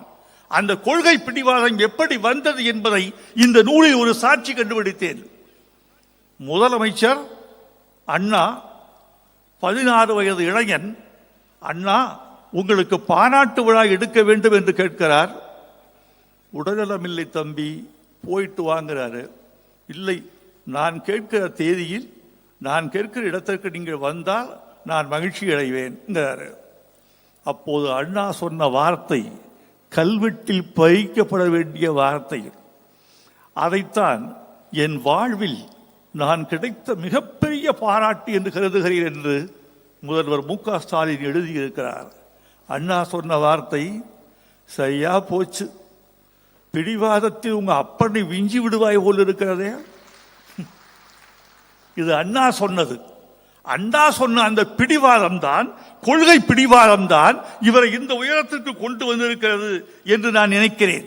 இன்னொன்று, என்னை போன்றவர்கள் அவரை பக்கத்தில் இருந்து நேசிப்பதற்கும் அவரை மதிப்பதற்கும் இவரை உயர்த்தி பிடிக்க வேண்டும் என்று கருதுவதற்கும் உரிய மிக முக்கியமான காரணம் அவரது மொழிப்பற்று. அந்த மொழிப்பற்று என்பது ஒரு நாளில் இரு நாளில் வந்ததல்ல. அவர் ரத்தத்தில் ஊறிய குணம். இதயத்தின் துடிப்பின் ஓசை இருந்த தமிழ் பற்று கேட்டுக்கொண்டே இருக்கிறது. திராவிட இயக்கத்தினுடைய கொள்கைகள் ஒவ்வொரு தலைமுறைக்கும் கடத்தப்பட்டு கொண்டே வருவதற்கு காரணம் கொள்கைதான், கொள்கை பிடிப்பு தான், மொழிப்பற்று தான், சுயமரியாதை தான், பகுத்தறிவு தான். இந்த கொள்கைகளை தாண்டித்தான் ஒரு நூற்றாண்டு பயணிக்கிறது. அவருடைய மொழிப்பற்று சாதாரணம் அல்ல. மீண்டும் நான் அவருடைய நூலுக்குள்ளே ஒரு சாட்சிக்கு போக வேண்டும் என்று விரும்புகிறேன். இங்கே தேசிய தலைவர்களெல்லாம் வந்திருக்கிறார்கள். நாங்கள் மொழியை ஏன் கொண்டாடுகிறோம் என்றால், மொழியை விட மாட்டோம் என்று சொல்கிறோம் என்றால், மொழி எங்களுக்கு வெறும் கருத்து விளக்க கருவி அல்ல. மொழி என்பது எங்களுக்கு ஒரு கருத்து விளக்க கருவி அல்ல. மொழி என்பது எங்களுக்கு எல்லை. மொழி என்பது எங்களுக்கு நாகரிகம். மொழி என்பது எங்கள் அடையாளம்.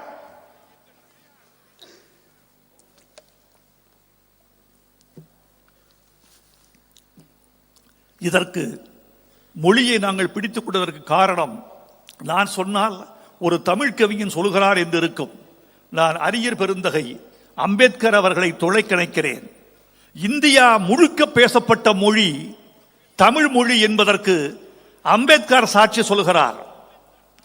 Tamil or Dravida was not the language of South India, but before Aryans came, it was spoken all over India from Kashmir to Cape Comorin. இதை சொன்னவர் அம்பேத்கர் அவர்கள். அண்ணா சொன்னால் நிராகரிக்கலாம், பெரியார் சொன்னால் சந்தேகப்படலாம். அம்பேத்கர் சொன்னார் இந்த கருத்தை. இந்தியா முழுக்க பேசப்பட்டிருக்க வேண்டிய மொழி இன்றைக்கு 32,87,263 சதுர கிலோமீட்டருக்கு பேசப்பட்டிருக்க வேண்டிய தமிழ் மொழி, இந்தியா முழுக்க பேசப்பட்டிருக்க வேண்டிய தமிழ் மொழி வெறும் 1,60,030 சதுர கிலோமீட்டர் கொண்ட தமிழ்நாட்டு எல்லைக்குள் சுருக்கப்பட்டிருக்கிறது. சுருக்கப்பட்டதற்கு காரணமே மொழியை பிற சக்திகள் அடித்து துரத்தி துரத்தி துரத்தி இந்தியாவிலிருந்து தெற்கு முறைக்கு திருப்பி விட்டன. இருக்கும் நிலத்தையும் நாங்கள் இழந்து விட மாட்டோம். அதற்குத்தான் எங்களுக்கு மொழிப்பற்று. இருக்கும் கலாச்சாரத்தை இழந்து விட மாட்டோம். அதுதான் மொழிப்பற்று. கோவை மாணவர் மாநாட்டில் 70 இதே இளைஞர் அன்று பேசுகிறார், என் தாய்மொழிக்காக நான் உயிரை கொடுக்கவும் தயார். மேடையில் கலைஞர் இருக்கிறார். என் தந்தைக்கு சில பிள்ளைகள் இருக்கிறார்கள், நான் ஒருவன் போனால் அவர் ஒன்றும் கவலைப்பட மாட்டார். இப்படி பேசி வந்த குடும்பம் தான் இந்த தமிழ்நாட்டை ஆளுகிறது. ஏதோ மேலோட்டமாக வந்தவர்கள் அல்ல. கொள்கையை உதிரத்தில் ஊற்றிக்கொண்டவர்கள் அவர்கள். அதனால்தான் இவ்வளவு பெரிய இயக்கத்தை அவர்கள் கட்டிக்காக்க முடிகிறது. நித்தம் ஒரு சாதனையை அவர்களால் புண்டிக்கொள்ள முடிகிறது. மிக முக்கியமான செய்தி தோழர்களே, இந்த திராவிட மாடல் என்பது ஒரு நூற்றாண்டு இயக்கம் கட்டி காத்த கொள்கையின் பிழிந்த வடிவம். திராவிட மாடல் என்பது என்ன என்று பல பேர் கேட்கிறார்கள். முதலமைச்சரே பதில் சொல்லி இருக்கிறார்.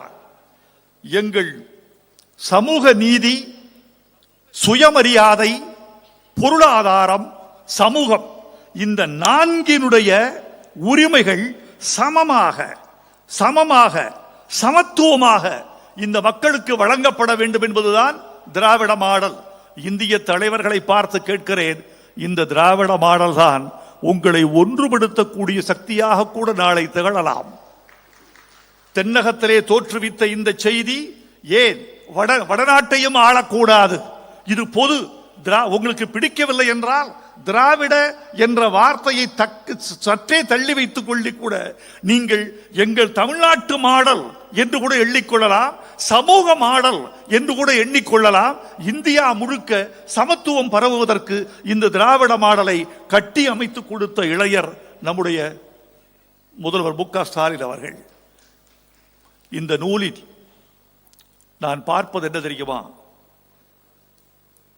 நான் பெரியாரை, அண்ணாவை, கலைஞரை எண்ணி பார்க்கிற போது பெரியாரின் நீட்சி அண்ணா என்றும் அண்ணாவின் நீட்சி கலைஞர் என்றும் நான் கருதி கொள்கிறேன்.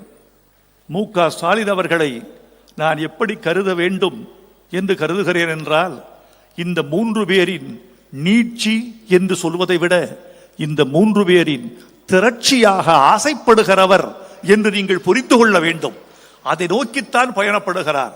இந்த நூலில் நான் நெஞ்சில் எழுதி அப்பிக்கொண்ட ஒரு சம்பவம் ஒன்று உண்டு. 5வது திமுக மாநாடு காஞ்சிபுரத்தில் நடக்கிறது.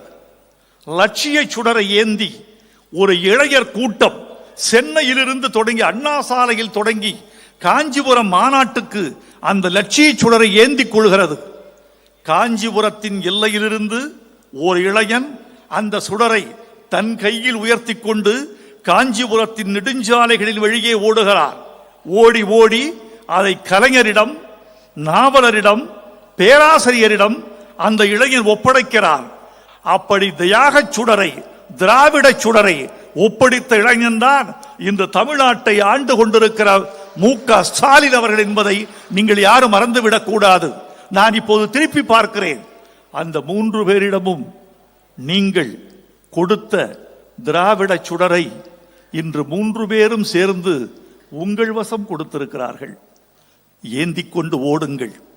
நீங்கள் செல்கிற திசையெல்லாம் இருள் கிழியட்டும். நீங்கள் செல்கிற திசையிலெல்லாம் ஒளி பரவட்டும். நீங்கள் செல்கிற திசையிலெல்லாம் அக்னி தெரிக்கட்டும். ஓடிக்கொண்டே இருங்கள். இது கலைஞருக்கு ஒரு நெஞ்சுக்கு நீதி, கலைஞரின் நீட்சியாக விளங்குகிற மு க ஸ்டாலின் அவர்களுக்கு உங்களில் ஒருவன் ஒரு நெஞ்சுக்கு நீதி. வாழ்க நீங்கள், வளர்க உங்கள் தொண்டு, உங்கள் எழுத்து தொடர வேண்டும். 6 பாகம் எழுதினார் கலைஞர் அவர்கள். அதை தாண்டி நீங்கள் 7 பாகம் எழுத வேண்டும். உங்களுக்கு இயற்கை நீண்ட ஆயுளையும் நிறைந்த சக்தியையும் கொடுக்கட்டும் என்று வாழ்த்தி விடைபெறுகிறேன். நன்றி, வணக்கம். இனிய வாழ்த்துரைக்கு நன்றி ஐயா. முத்தமிழறிஞருக்கும் இவரது குடும்பத்தினருக்குமான தொடர்பு 3 தலைமுறைகளை கடந்து நிற்கிறது. தேசத்தின் உச்சத்திலிருந்து சீரும் சிங்கங்களாய் வலம் வரும் அப்துல்லா குடும்பத்தின் வாரிசு திரு உமர் அப்துல்லா அவர்களை வாழ்த்துரை வழங்க அன்புடன் அழைக்கிறோம். We proudly welcome Lion of Kashmir, Thiru Umar Abdullah, to deliver his special address.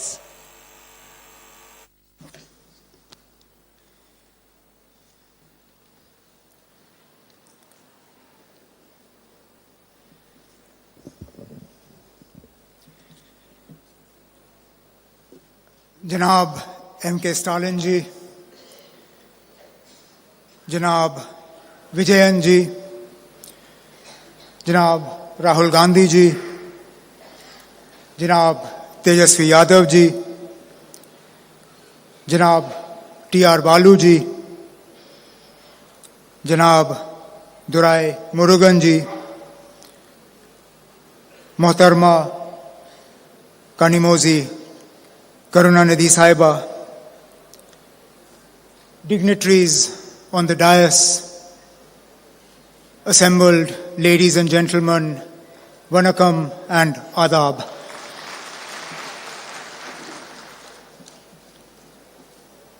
It is indeed an honor and a pleasure for me to have traveled from the cold climes of Kashmir to the extremely warm, both in terms of climate and in terms of the love and hospitality here to Chennai today.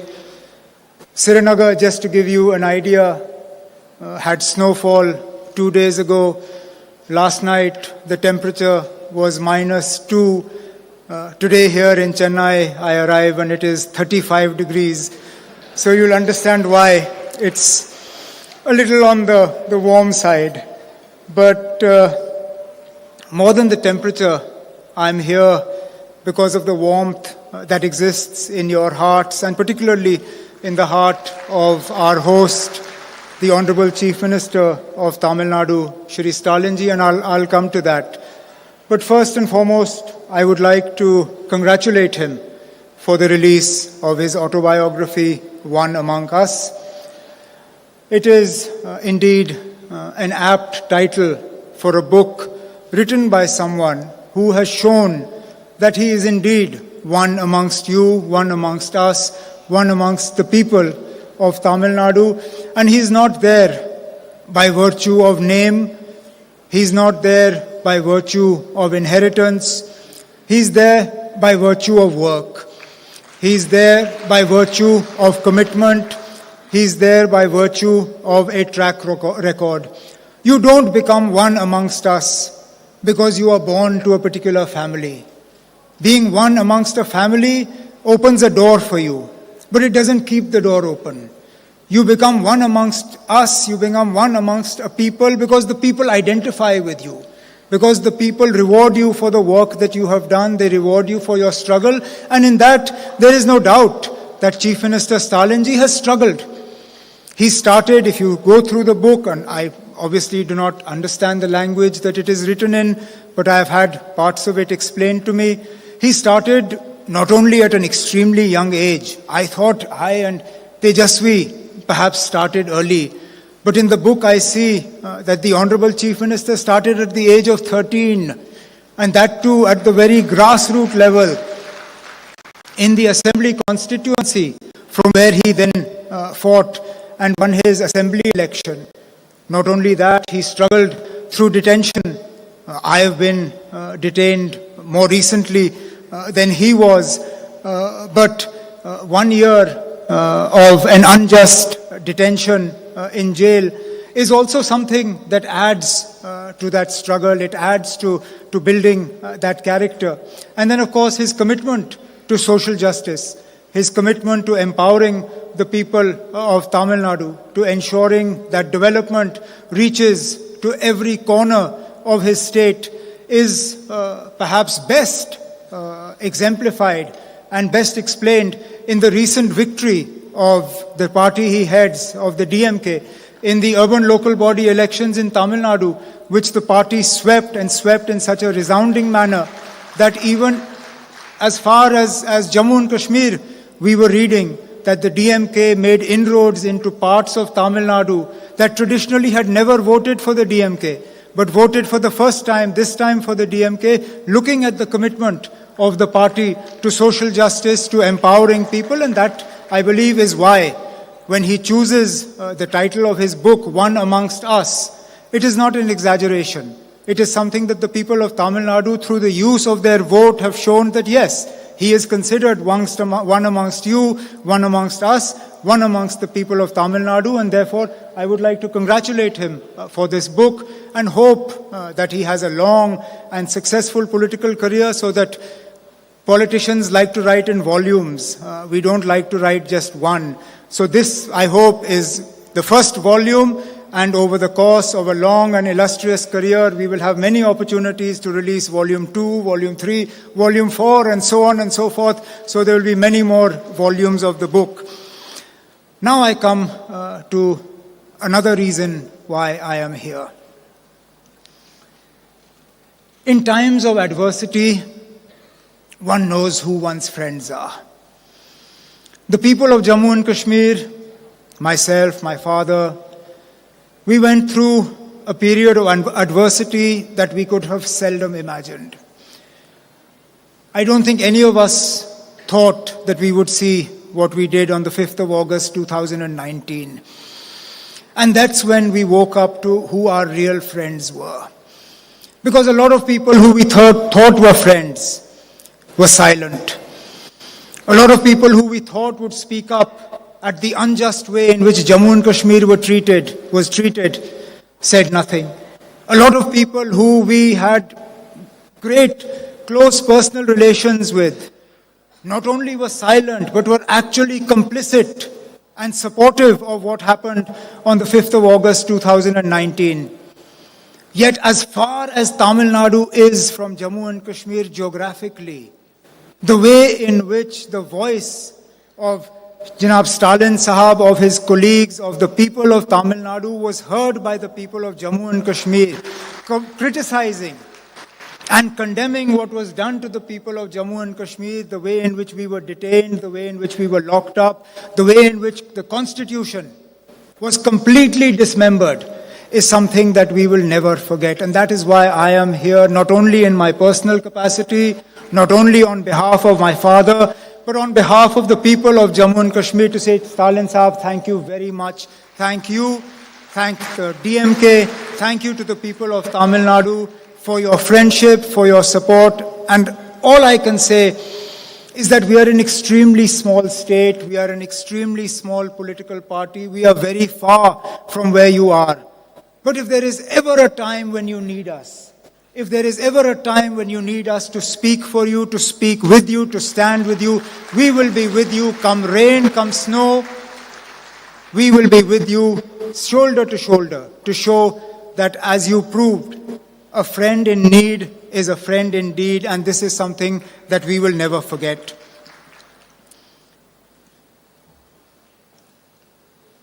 Our nation stands at a crucial juncture today. The very idea of what we stand for faces an onslaught. Today we are told that we no longer have a right to choose. That somehow the freedom to choose is not ours to enjoy. Whether it is the freedom to choose whether to follow a religion or not, and if to follow a religion, then how much of it to follow. Even that today must be dictated to us.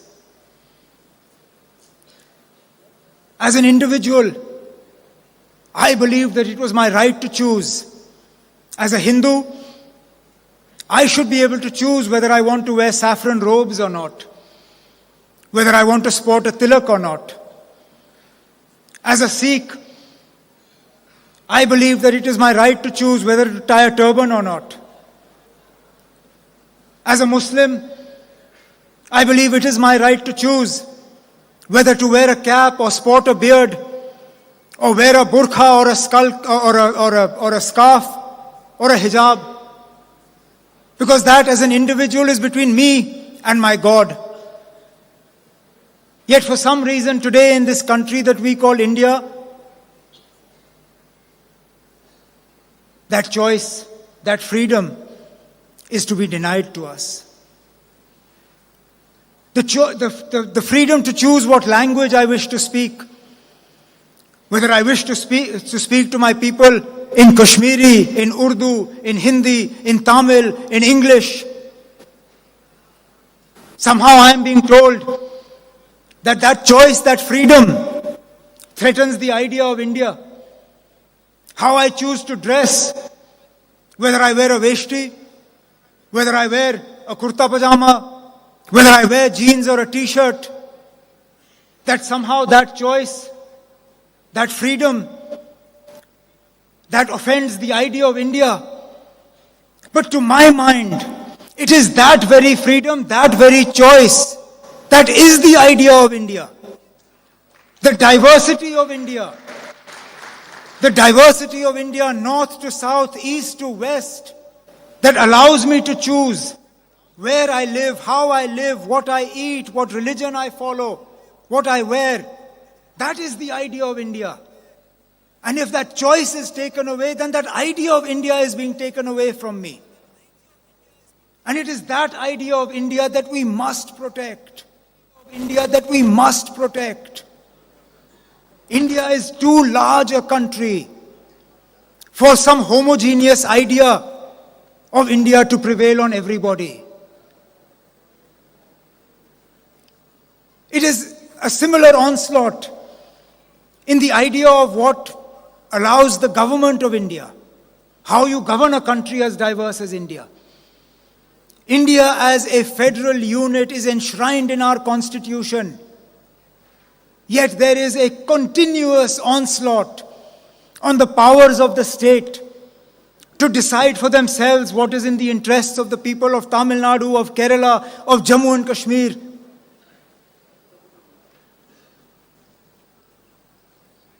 If the ideas of the government of India are to succeed, then tomorrow as Chief Minister of Tamil Nadu, Janab Stalin Sahab will not have an ability to choose who his DG or Chief Secretary will be. The Chief Minister of Kerala will be sitting and chairing a cabinet meeting, and suddenly a call from Delhi will come and his Chief Secretary will be removed.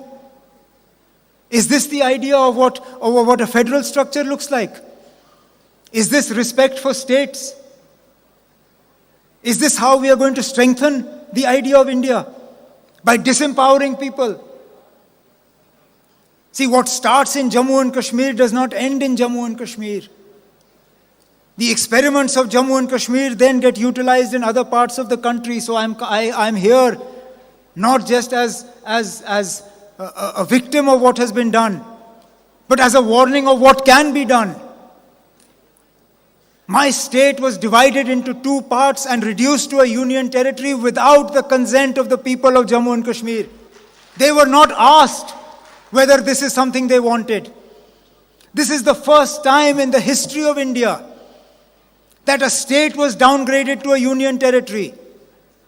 And without so much as the permission of the people of Jammu and Kashmir, it was rendered into two different parts. Not only did the governor take on the powers of the assembly, but then in turn gave himself the powers of the constituent assembly to make changes to Jammu and Kashmir. What stops them tomorrow from doing the same to Tamil Nadu or to Kerala? What stops them tomorrow from declaring governor's rule and the chief minister taking on the powers of the governor taking on the powers of the assembly, and then unilaterally deciding that Tamil Nadu will be split into three parts, and what will you do? Therefore, it is very important that like-minded parties, like those represented on the dais today and those who are not here, that believe in the idea of India, that believe in the idea of India as a country that is united because of its diversity, that is united because we are different north to south, east to west, because what unites us is the idea of India, the ideals that are enshrined in the country that is Bharat, that is India. And that is what I hope that together we all can protect. And that is the message that I bring with me from the people of Jammu and Kashmir, that what started in Jammu and Kashmir may not end in Jammu and Kashmir. And therefore it is important that we continue our struggle. It is a right struggle. It is a just struggle. It is an imbalanced struggle. Because the fight we wage is not against a political party. It is against an entire machinery. Tejasvi made mention of it in his speech, when he talked about how institutions have been completely eroded and institutional autonomy has been done away with. And therefore the fight that we are waging, the struggle that we are waging is not an easy one.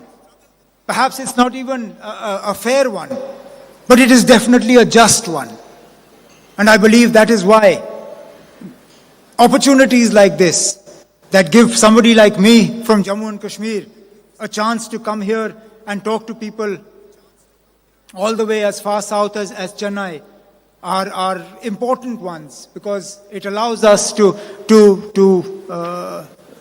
reinforce what we believe and what we must continue to do. And therefore, I would like to conclude by once again committing ourselves to the friendship, to the relationship. It's a generational old relationship. This relationship that I am here is not a new one.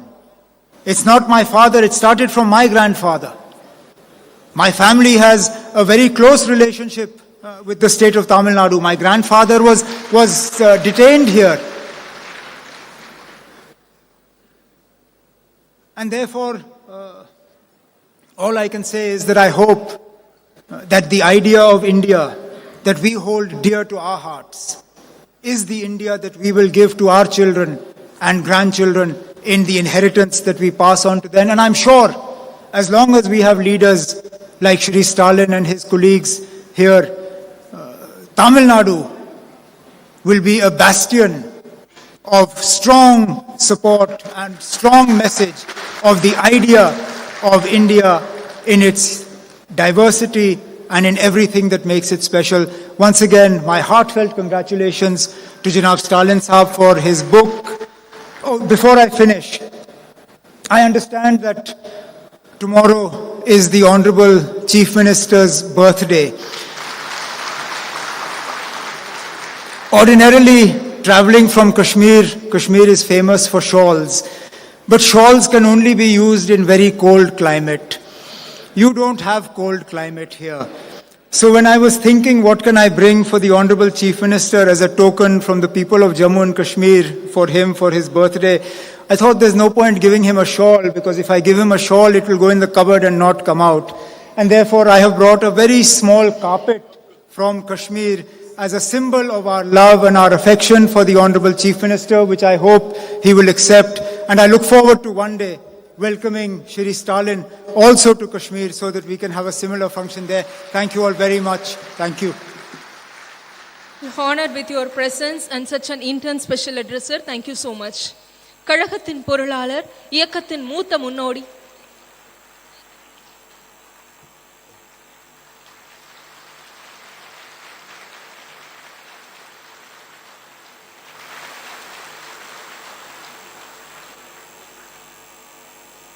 Thank you, sir. தற்போது கழகத்தின் பொருளாளர், இயக்கத்தின் மூத்த முன்னோடி, நாடாளுமன்ற திமுக குழு தலைவர் மாண்புமிகு திரு TR பாலு MP அவர்களை முன்னிலை உரை வழங்க அன்புடன் அழைக்கிறோம். விழா நாயகன் மாண்புமிகு தமிழக முதல்வர் எங்கள் ஆர்வீர் தளபதி அவர்களே, நிகழ்ச்சியில் தலைமையேற்று நடத்தி கொண்டிருக்கின்ற எங்கள் அன்புக்குரிய அண்ணன் மாண்புமிகு அமைச்சர் கழகத்தின் பொதுச் செயலாளர் துரைமுருகன் அவர்களே, விழாவில் முதல் நூலை வெளியிட்டு சிறப்பித்துக் கொண்டிருக்கின்ற அன்புக்குரிய இந்திய திருநாட்டினுடைய காங்கிரஸ் இயக்கத்தினுடைய முன்னாள் தலைவர் மரியாதைக்குரிய ராகுல் காந்தி அவர்களே, விழா சிறப்புரையாற்ற வருகை தந்துள்ள என் அன்புக்குரிய மாண்புமிகு கேரள முதல்வர் பினராயி விஜயன் அவர்களே, முன்னாள் காஷ்மீர் முதல்வர் அருமை நண்பர் உமர் அப்துல்லா அவர்களே, பீகார் மாநில எதிர்க்கட்சித் தலைவர் அன்புக்குரிய நண்பர் தேஜஸ் யாதவ் அவர்களே, வரவேற்புரையாற்றிய அன்பு சகோதரி கனிமொழி MP அவர்களே, இந்த நிகழ்ச்சியை சிறப்பித்துக் கொண்டிருக்கின்ற என் அன்புக்குரிய சகோதரி மல்லிகா மாறன் அவர்களே, திருமதி மல்லிகா மாறன் அவர்களே, அன்புக்குரிய அண்ணன் முரசொலி செல்வம் அவர்களே, அன்புக்குரிய சகோதரி துர்கா ஸ்டாலின் அவர்களே, என் ஆரியூர் தம்பி உதயநிதி ஸ்டாலின் அவர்களே, நிகழ்ச்சியிலே கலந்து கொண்டிருக்கின்ற அருமை அண்ணன் வைரமுத்து அவர்களே, அன்புக்குரிய நடிகர் சத்யராஜ் அவர்களே, அனைத்து தோழமை கட்சிகளினுடைய தலைவர்களே, கழக மாவட்ட செயலர்களே, பாராளுமன்ற சட்டமன்ற உறுப்பினர்களே, பெரியவர்களே, தாய்மார்களே, உங்கள் அனைவருக்கும் என்னுடைய பணிவான வணக்கங்களை முதலிலே தெரிவித்துக் கொள்கிறேன். ஒரு நிமிஷம் ஆயிடுச்சு, இன்னும் ஒரு நிமிஷம் தான் இருக்குது. காந்தி கவலைப்படாது, ஒரே ஒரு நிமிஷம் தான் இருக்குது. இந்த ஒரு நிமிடத்தில் என்ன பேசுறது? எனக்கு முன்னாலே பேசிய 2 பேர் பேசினாங்க.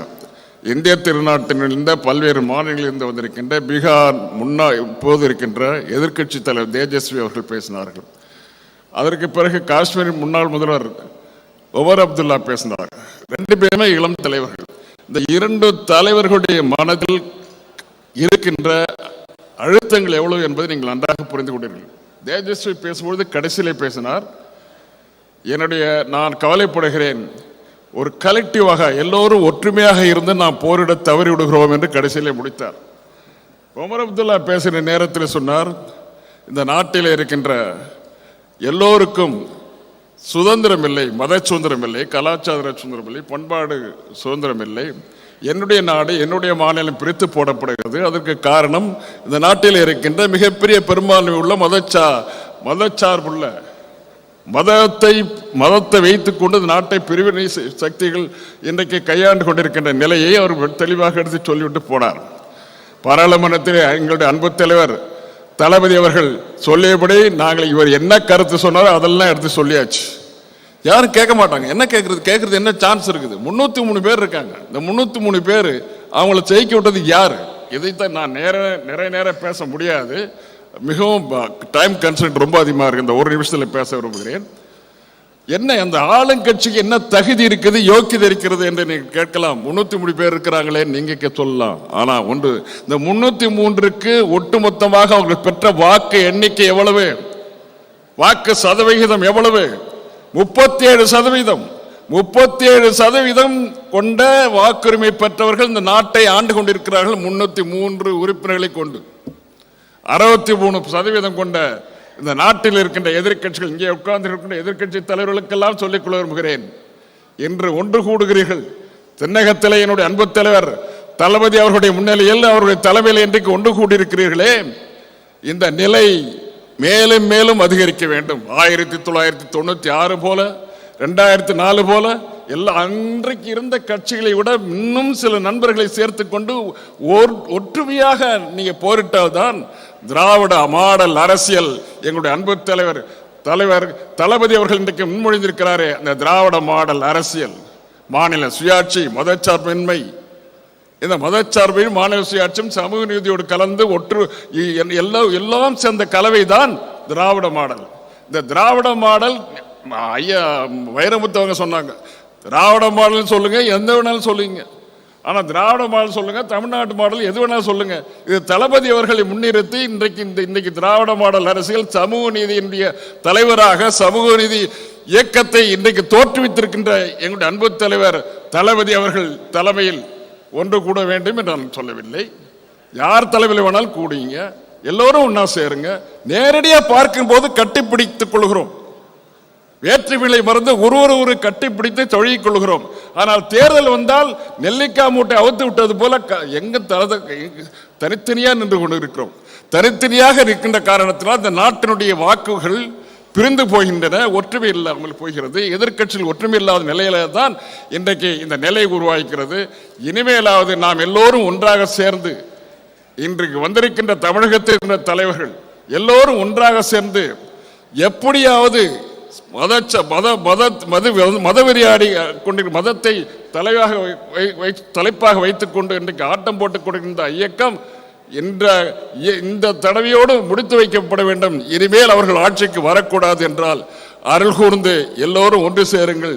அன்பு தளபதி அவர்களுடைய இந்த விழாவில், அவருடைய பிறந்தநாள் விழாவுக்கு முதலில் நடக்கின்ற இந்த விழாவில், அவருடைய புத்தக வெளியீட்டு விழாவில் அவரை பாராட்டுவது என்பது நான் அப்படி சொல்ல வேண்டிய அவசியமே கிடையாது. அவரை என்னை பிரித்து பார்க்கவே முடியாது. அந்த அளவுக்கு இளம் வயதிலிருந்து வளர்ந்தோம். அதற்கு பிறகு இன்றைக்கு இமாலய அளவுக்கு புகழை சேர்த்திருக்கிறார். இந்த இமாலயத்திற்கு முண்டாசு கட்டுவது என்னால் முடியாது. அவருடைய போக்கு, அவருடைய வாழ்த்து இந்த அனைத்து இந்தியாவில் இருக்கின்றவர்கள் மட்டுமல்ல, அகில உலகத்திலும் இருக்கின்றவர்கள் இன்றைக்கு வாழ்த்து கொண்டிருக்கிறார்கள். அவருடைய புகழ்மலைக்கு நானும் புகழை சேர்த்து அமைகிறேன். வணக்கம், நன்றி. நன்றி ஐயா. கொள்கையிலும் கோட்பாட்டிலும் திராவிட இயக்கத்தோடு ஒத்துசையும் மார்க்சிய இயக்கத்தின் மகத்தான மாண்புமிகு கேரள முதலமைச்சர் திரு பினராயி விஜயன் அவர்களை வாழ்த்துரை வழங்க அன்புடன் அழைக்கிறோம். Father of modern Kerala is here to deliver his special address.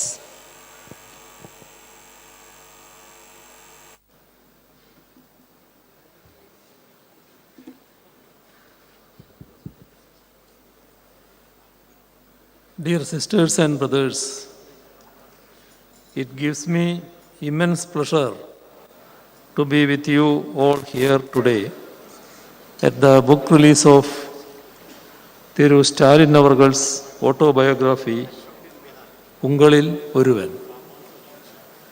As a Malayali, I am extremely happy to be here because Kerala and Tamilnadu have had warm ties that span millennia. Malayalis and Tamilians are children of the same soil. We are brothers and sisters. Thiru Stalin Avargal has always been keen to ensure that our fraternal bonds are further strengthened. In all matters regarding both states, he has tried to ensure that the interests of both Kerala and Tamil Nadu are secured. On behalf of Keralites, our government has also tried to ensure the same. I hope that our people's relationship as siblings can be enriched further so that the people of our country benefit. To me, this book release ceremony is a means to ensure that, along with paying respects to the man of letters that Thiru Stalin Avargal is. Ever since its inception, the Dravidian movement has played a key role in questioning dominant narratives and championing the cause of the marginalized and regions.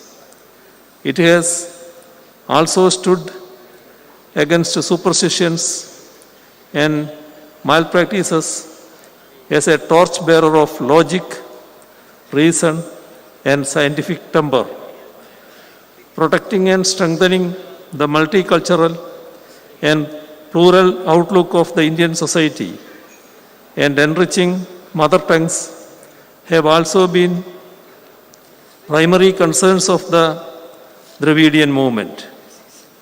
In some senses, this glorious legacy of Dravidian politics mirrors the Renaissance movements that had emerged in various parts of our country. As far as the DMK is concerned, it has been committed to take this heritage forward. Much like it had in Kalaignar Karunanidhi, in Thiru Stalin Avargal, the DMK has an able and seasoned leader who has risen from within the ranks of the party and can take it forward, battling the present challenges that our polity and society face. He spent several years as a youth leader before becoming a state-level leader and ultimately taking over the reins of the party. Even as an elected representative, he started right from the grassroots in the Chennai Corporation. Later on, it was after stints as the Minister for Municipal Administration and Rural Development, Deputy Chief Minister, and the Leader of Opposition that he assumed the Chief Ministership of Tamil Nadu. His vast experience in standing with the people at different levels is certainly being reflected in his leadership today, which reminds us of his illustrious father's inimitable style. Thiru Stalin Avargal is one among the first in the country who stands up in defense of federalism whenever it comes under attack. When the rights and powers of states are sought to be trampled upon, he stands unflinchingly to secure them. When India's different cultures, languages, and faiths are belittled and sidelined, he is unequivocal in championing them. Such is his deep sense of commitment to our pluralism, federalism, secularism, and Constitution. We are in times when we should stand united for them and in defense of our democracy. Only then can we ensure that the communal and authoritarian powers that hold sway in our country today give way to the progressive, secular, and democratic powers that ought to hold sway if India is to remain free and fair for all its citizens. I am sure that he will continue to fight for the same in the times to come too. Both Thiru Stalin Avargal and I had been imprisoned under draconian laws and tortured during the emergency. As people who have been deprived of our basic freedoms for standing up against injustices, fighting for the freedom of those who have been oppressed by the system comes naturally to us. This has been reflected in his interventions for the backward communities and students. He has been in the thick of coordinating the fight against those who are misusing the system to divide us and oppress us. And in that joint fight, he has displayed statesmanship by bringing more allies into its fold and accommodating them based on ground realities. In the first part of Thiru Stalin Avargal's autobiography, ungaliloruvan, that is being released today. It is a detailed account of the first 23 years of his life, right from his birth to his incarceration during the national emergency.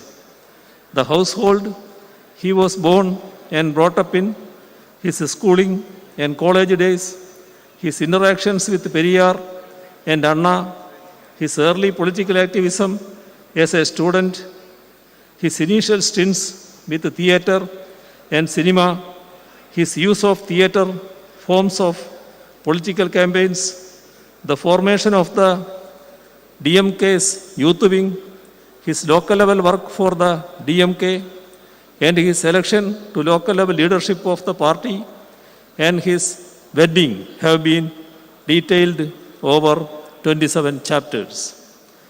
Ungaliloruvan is not simply an account of the personal life of Thiru Stalin Avargal. It is a first-hand account of the social and political history of the state of Tamilnadu. It gives us a glimpse of the literacy and cultural activism that is intertwined with Dravidian politics. It gives us an insider's take on how Dravidian politics made inroads into the youth and students of Tamil Nadu. It offers insights on the idea of self-respect, a cornerstone of the Dravidian movement. It delves into the struggles organized to protect one's mother tongue and freedom as well, with the churnings in India's polity and society during the 1960s and 70s. Let me conclude by reciting the sage poet Thiruvallur. Let me remember Thiruvallur, a man with a loving heart belongs to another person. I am quoting Thiruvallur. A man with a loving heart belongs to another person. Love allows him to extend life beyond its limits. If you go through this autobiography, I am sure you will find a great man who has immense concern for his fellow beings. His love, concern, and affection towards the people truly get reflected in this book. Without an iota of doubt, I can say that Thiru Stalin Avargal belongs not just to him alone, but to the society as a whole. It is against this backdrop that the title of the book, ungaliloruvan, becomes meaningful in every sense. As someone who has always tried to read as many books as possible, I can undoubtedly say that I am eagerly waiting for the subsequent parts of ungaliloruvan. Part 1 certainly provides a sneak peek into what is to follow. By reading this book, one will be touching the man, Thiru Stalin avargal. I hope that this autobiography, which makes a good read, will be well received by the public. I express my gratitude for inviting me also to be a part of this book release ceremony and convey my best wishes to the author, Brother Stalin. I gather that it is his birthday tomorrow. Let me also extend advance birthday greetings to him. Thank you. தங்கள் வாழ்த்துரைக்கு மிக்க நன்றி ஐயா. மாணவ பருவகாலம் முதல் இயக்கம் வளர்த்த முன்னோடி கழகத்தின் பொதுச் செயலாளர் மாண்புமிகு திரு துரைமுருகன் அவர்களை தலைமை உரையாற்ற அன்புடன் அழைக்கிறோம்.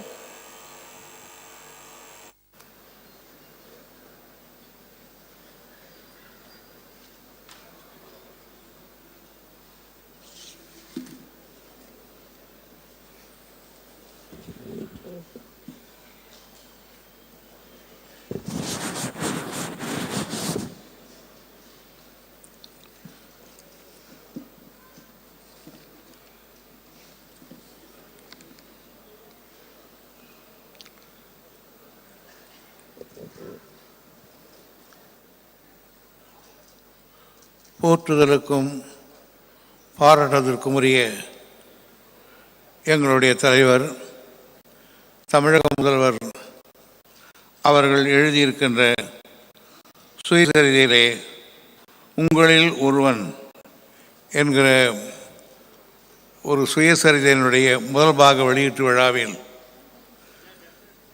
கலந்து கொண்டிருக்கக்கூடிய நன்றி உரை ஆற்ற இருக்கிற தளபதியார் அவர்களே, விழாவில் வரவேற்புரையாற்றிய ஸ்ரீமதி கனிமொழி கருணாநிதி அவர்களே, எங்களுக்கெல்லாம் விருந்தினருக்கு சிறப்பு செய்த தம்பி உதயநிதி எம்எல்ஏ அவர்களே, புத்தகத்தை அருமையாக வெளியிட்ட பூம்புகார் பதிவத்தார் அவர்களே, உரையாற்றி அமர்ந்திருக்கக்கூடிய நடிகர் சகோதரர் சத்யராஜ் அவர்களே, மாண்புமிகு தேஜஸ்வி யாதவ் அவர்களே, அருமைமிகு கவிஞர் வைரமுத்து அவர்களே,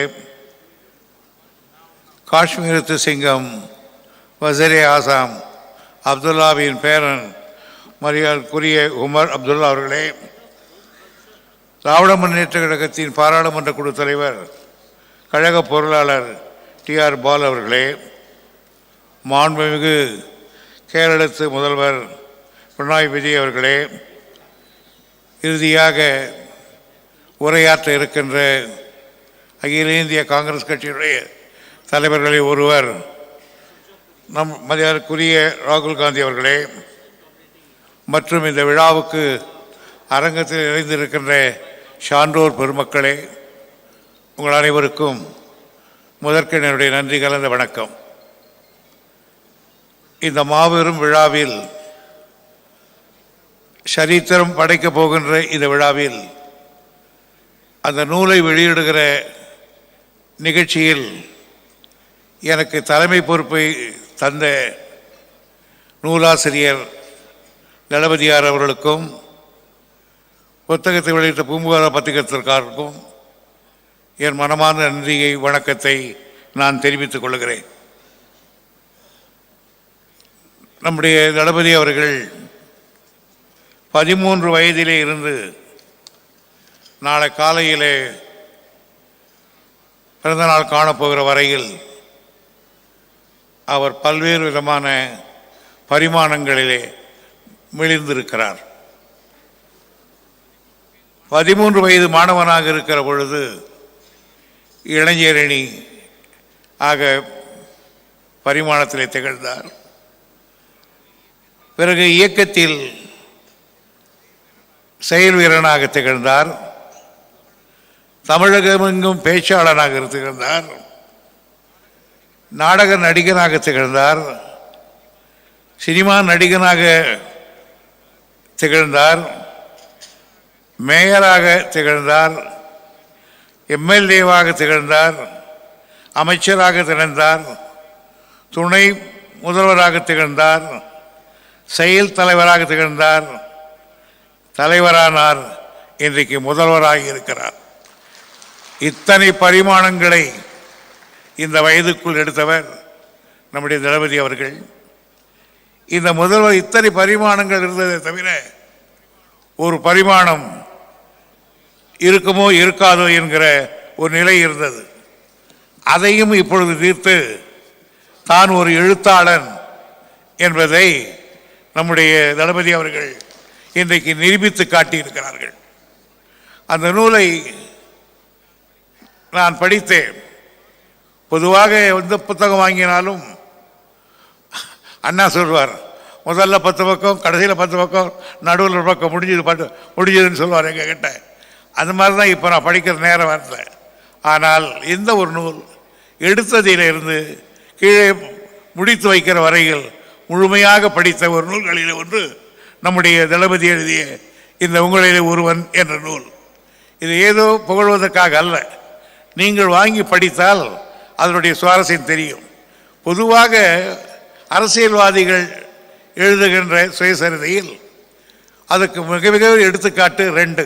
ஒன்று, கலைஞர் அவர்கள் எழுதியிருக்கிற நெஞ்சுக்கு நீதி. நெஞ்சுக்கு நீதியிலே கலைஞருடைய வரலாறு மட்டுமல்ல, திராவிட முன்னேற்ற கழகத்தின் முழு வரலாறும் இருக்கிறது. அதே போன்றுதான் பண்டித ஜவஹர்லால் நேரு அவர்கள் இந்த கிளிம்ஸ் ஆஃப் வேர்ல்டு ஹிஸ்டரியில் எல்லாம் பார்த்தவனால் அவருடைய வரலாறு இருக்கிறது. உலகத்தில் வரலாறு முழுவதும் அதில் படித்திருக்கிறார். ஆக ஒரு வரலாற்று நூலை படித்தால் வரலாறு மட்டும் இருக்கக்கூடாது, அதை ஒட்டி பல செய்திகள் இருக்க வேண்டும். அந்த பண்பிலே தான் நம்முடைய தளபதி அவர்கள் எழுதியிருக்கிறார்கள். பொதுவாக தலைவர் மிகப்பெரிய தலைவர். அந்த தலைவருக்கு மகனாக தளபதி அவர்கள் பிறந்திருக்கிறார்கள். பொதுவாக தலைவருக்கு மகனாக தோன்றுகிறவர்கள் எல்லாம் அதே அளவுக்கு அந்த அப்பாவையே மிஞ்சுகிற புகழ் பெறுகிற அளவுக்கு யாரும் இருப்பதில்லை. அப்படி பார்த்தால் 2 ஒன்று சொல்கிறேன். மிகப்பெரிய தலைவர், மிகப்பெரிய ஆள் சர்ச்சில்.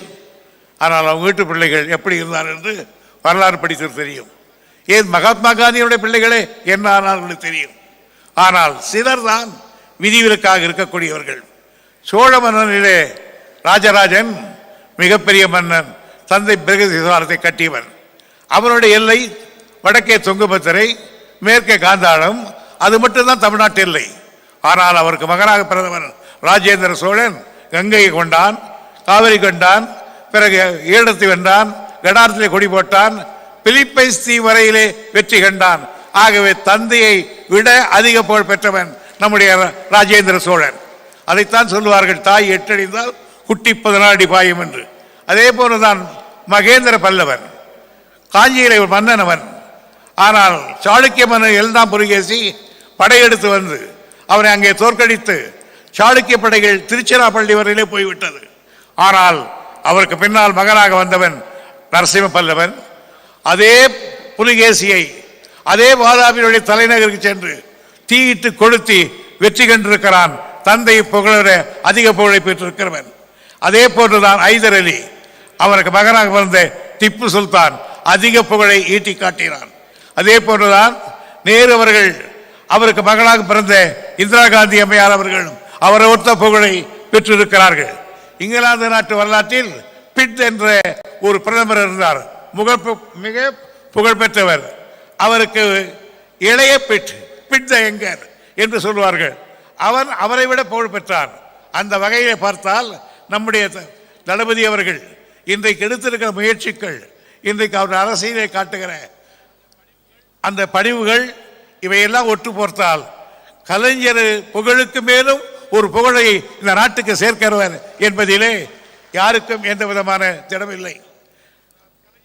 நான் கலைஞரோடும் மிக நெருக்கமாக பழகி இருக்கிறேன். தளபதி அவர்களோடும் இப்பொழுது நெருக்கமாக பழகி கொண்டிருக்கிறேன். ஆனால் நான் எல்லா கூட்டத்திலும் சொல்வதைப் போல் தளபதி அவர்களுடைய ஆளுமை, அணுகுமுறை இவைகளையெல்லாம் பார்க்கிற பொழுது மிக உச்சமான நிலைக்கு வருவார் என்பது திடமான நம்பிக்கை.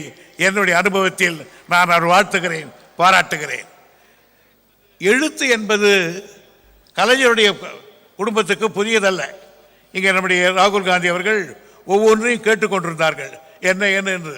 அவருக்காக ஒரு சிறு குறிப்பை ஆங்கிலத்திலே படிக்கிறேன் தலைவருடைய குடும்பத்தை பற்றி. I would like to say a few words for information of dignitaries present here who are not covenant in Tamilnadu. Through M.K. Stalin, the president of DMK, was born in a family speedy in politics, cinema, creative writing, doing hard and sincere work, ceaselessly and tirelessly for the cause of the party and the Tamil public at large. His grandfather, I mean his father's father, Muthuvelar, was a rural genius. His father, our inspirer, the president of the party for nearly half a century, Muthamalajar Kalaignar Karunanidhi, was a remarkable and renowned leader, surpassing everyone in a number of fields. His brother-in-law, namely Kalaignar's sister's son, Murasoli Maran, was an extraordinary parliamentarian and thinker and writer.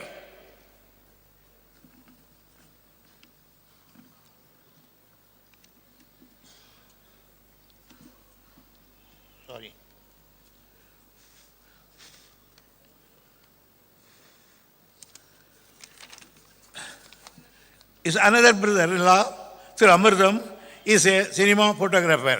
His third brother-in-law, Sir Murasoli Selvam, is a political thinker, political writer, and film producer. Moreover, he has been a very close and great friend of mine for a very long time from the college days onwards. Therefore, there is no wonder that M.K. Stalin has rightfully inherited a number of his family characteristics.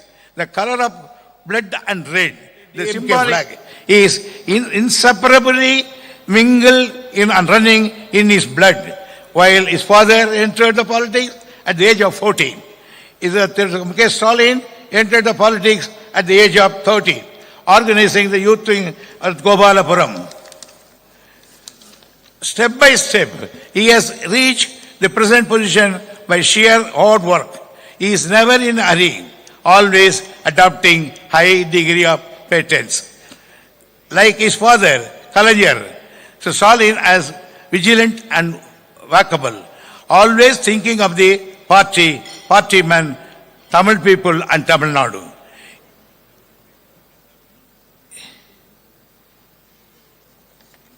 In short, I can say, is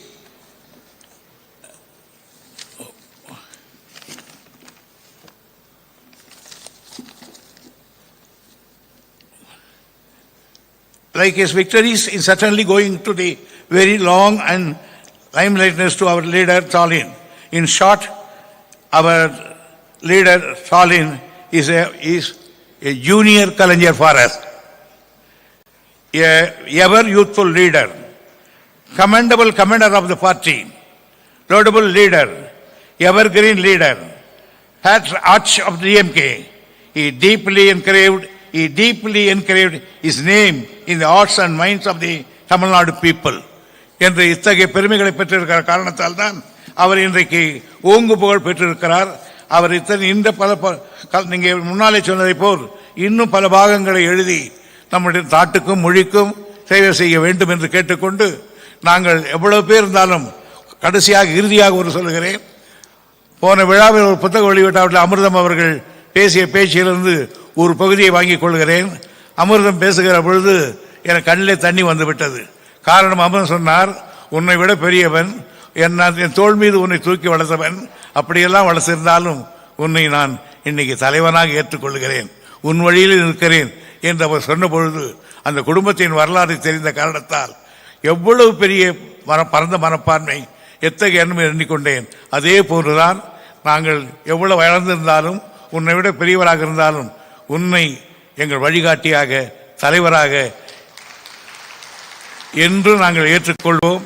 என் தலைவர் கலைஞரிடத்திலே நாங்கள் எப்படி இறுதி வரையில் இருந்தோமோ, தலைவா எங்கள் மூச்சு இருக்கிற வரையிலே உன்னிடத்திலே நாங்கள் நன்றியோடு இருப்போம். நன்றி, வணக்கம்.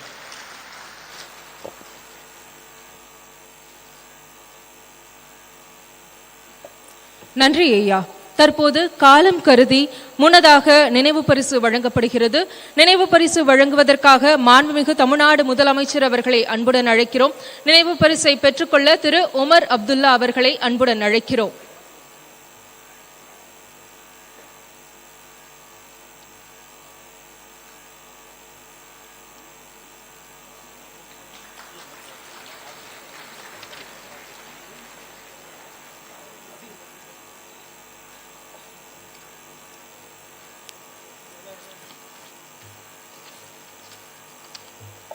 தற்போது கேரள முதலமைச்சர் திரு பினராயி விஜயன் அவர்களுக்கு நினைவு பரிசு வழங்கப்படுகிறது.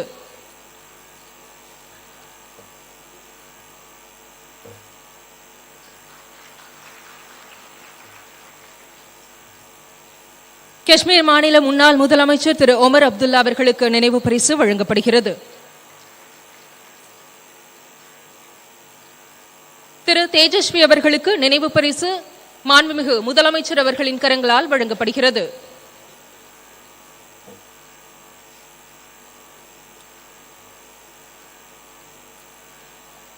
முன்னதாக மாண்புமிகு அமைச்சர் திமுக பொதுச் செயலாளர் திரு துரைமுருகன் அவர்களுக்கு நினைவு பரிசு வழங்கப்படுகிறது.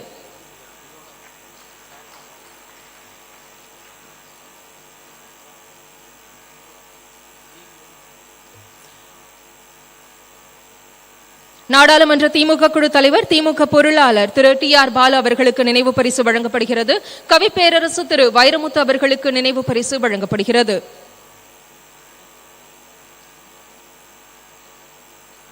நடிகர் திரு சத்யராஜ் அவர்களுக்கு நினைவு பரிசு வழங்கப்படுகிறது.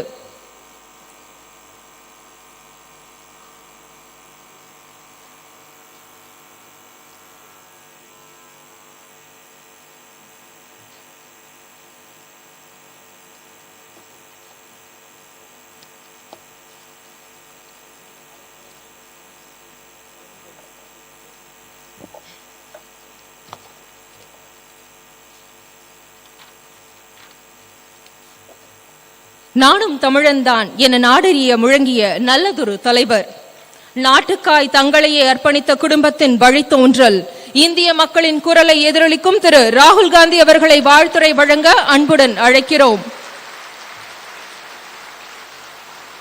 அவரது உரையை மொழிபெயர்க்க திமுக கொள்கை பரப்பு செயலாளர் திரு திருச்சி சிவா MP அவர்களை அழைக்கிறோம்.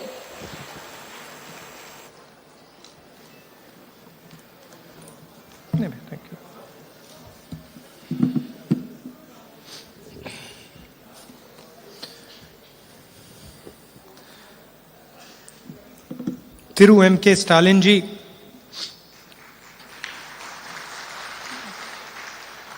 Thiru Durai Murugan ji, Thiru TR Balu ji, Tirumati Kanimozi ji, Thiru Pinarayi Vijayan ji, Thiru Omar Abdullah, Thiru Tejashwi Yadav ji, Thiru Veramuthu ji, Thiru Satyaraj ji. Friends, brothers and sisters, I'd like to welcome all of you here today. மரியாதைக்குரிய மு.க. ஸ்டாலின் அவர்களே, துரைமுருகன் அவர்களே, TR Balu அவர்களே, கனிமொழி அவர்களே, பினராயி விஜயன் அவர்களே, ஓமர் அப்துல்லா அவர்களே, தேஜஸ்வி அவர்களே, வைரமுத்து அவர்களே, சத்யராஜ் அவர்களே, நண்பர்களே, சகோதர சகோதரிகளே, உங்கள் அனைவருக்கும் வணக்கம். I'd like to congratulate my elder brother Stalin ji for for the wonderful book that he has authored. It's been a long struggle for him,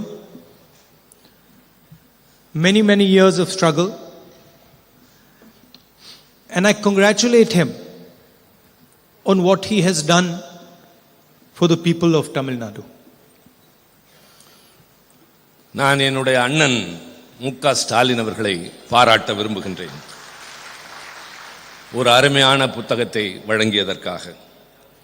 அவருடைய வாழ்க்கை நீண்ட நெடிய போராட்டம். பல ஆண்டுகள் அந்த போராட்டத்தை அவர் ஈடுபட்டதோடு தமிழ்நாட்டு மக்களுக்கு ஏராளமான நன்மைகள் செய்து வருவதற்காக நான் அவரை பாராட்ட கடமைப்பட்டிருக்கின்றேன். Yesterday, my mother called me and she has sent a letter to Stalinji. So she called me and she told me that it is Stalin's birthday tomorrow. And I said to my mother, I said, I know. I said, do you know how old Stalinji is? And my mother says, no. So I said, he's going to be 69 years old. And my mother said, that is impossible.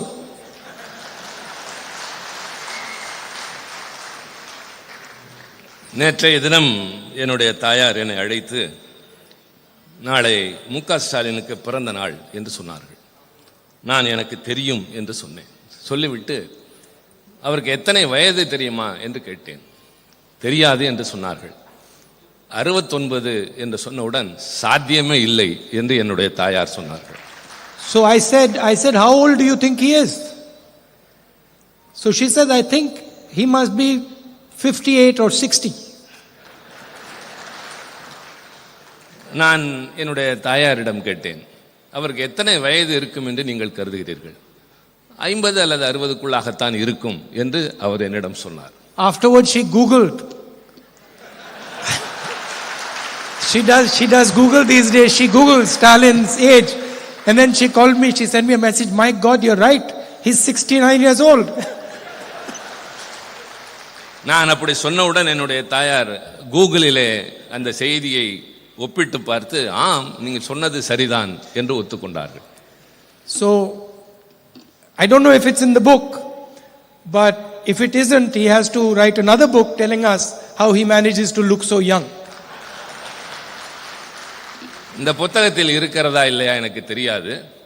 ஆனால் அவர் இன்னொரு புத்தகம் எழுத வேண்டும், தான் எப்படி இவ்வளவு இளமையாக இருக்கிறோம் என்பதை பற்றி. I'd like to thank Stalinji and all of you for inviting me here and giving me the honor to speak to you. நான் திரு ஸ்டாலின் அவர்களுக்கும் உங்கள் அனைவருக்கும் இந்த விழாவிலே கலந்து கொள்ள வாய்ப்பு தந்தமைக்காக மனமார்ந்த நன்றியினை தெரிவித்துக் கொள்கின்றேன். It's always a pleasure for me to come to Tamil Nadu. தமிழ்நாட்டிற்கு வருவது எப்பொழுதுமே எனக்கு மகிழ்ச்சி தரக்கூடிய ஒன்று.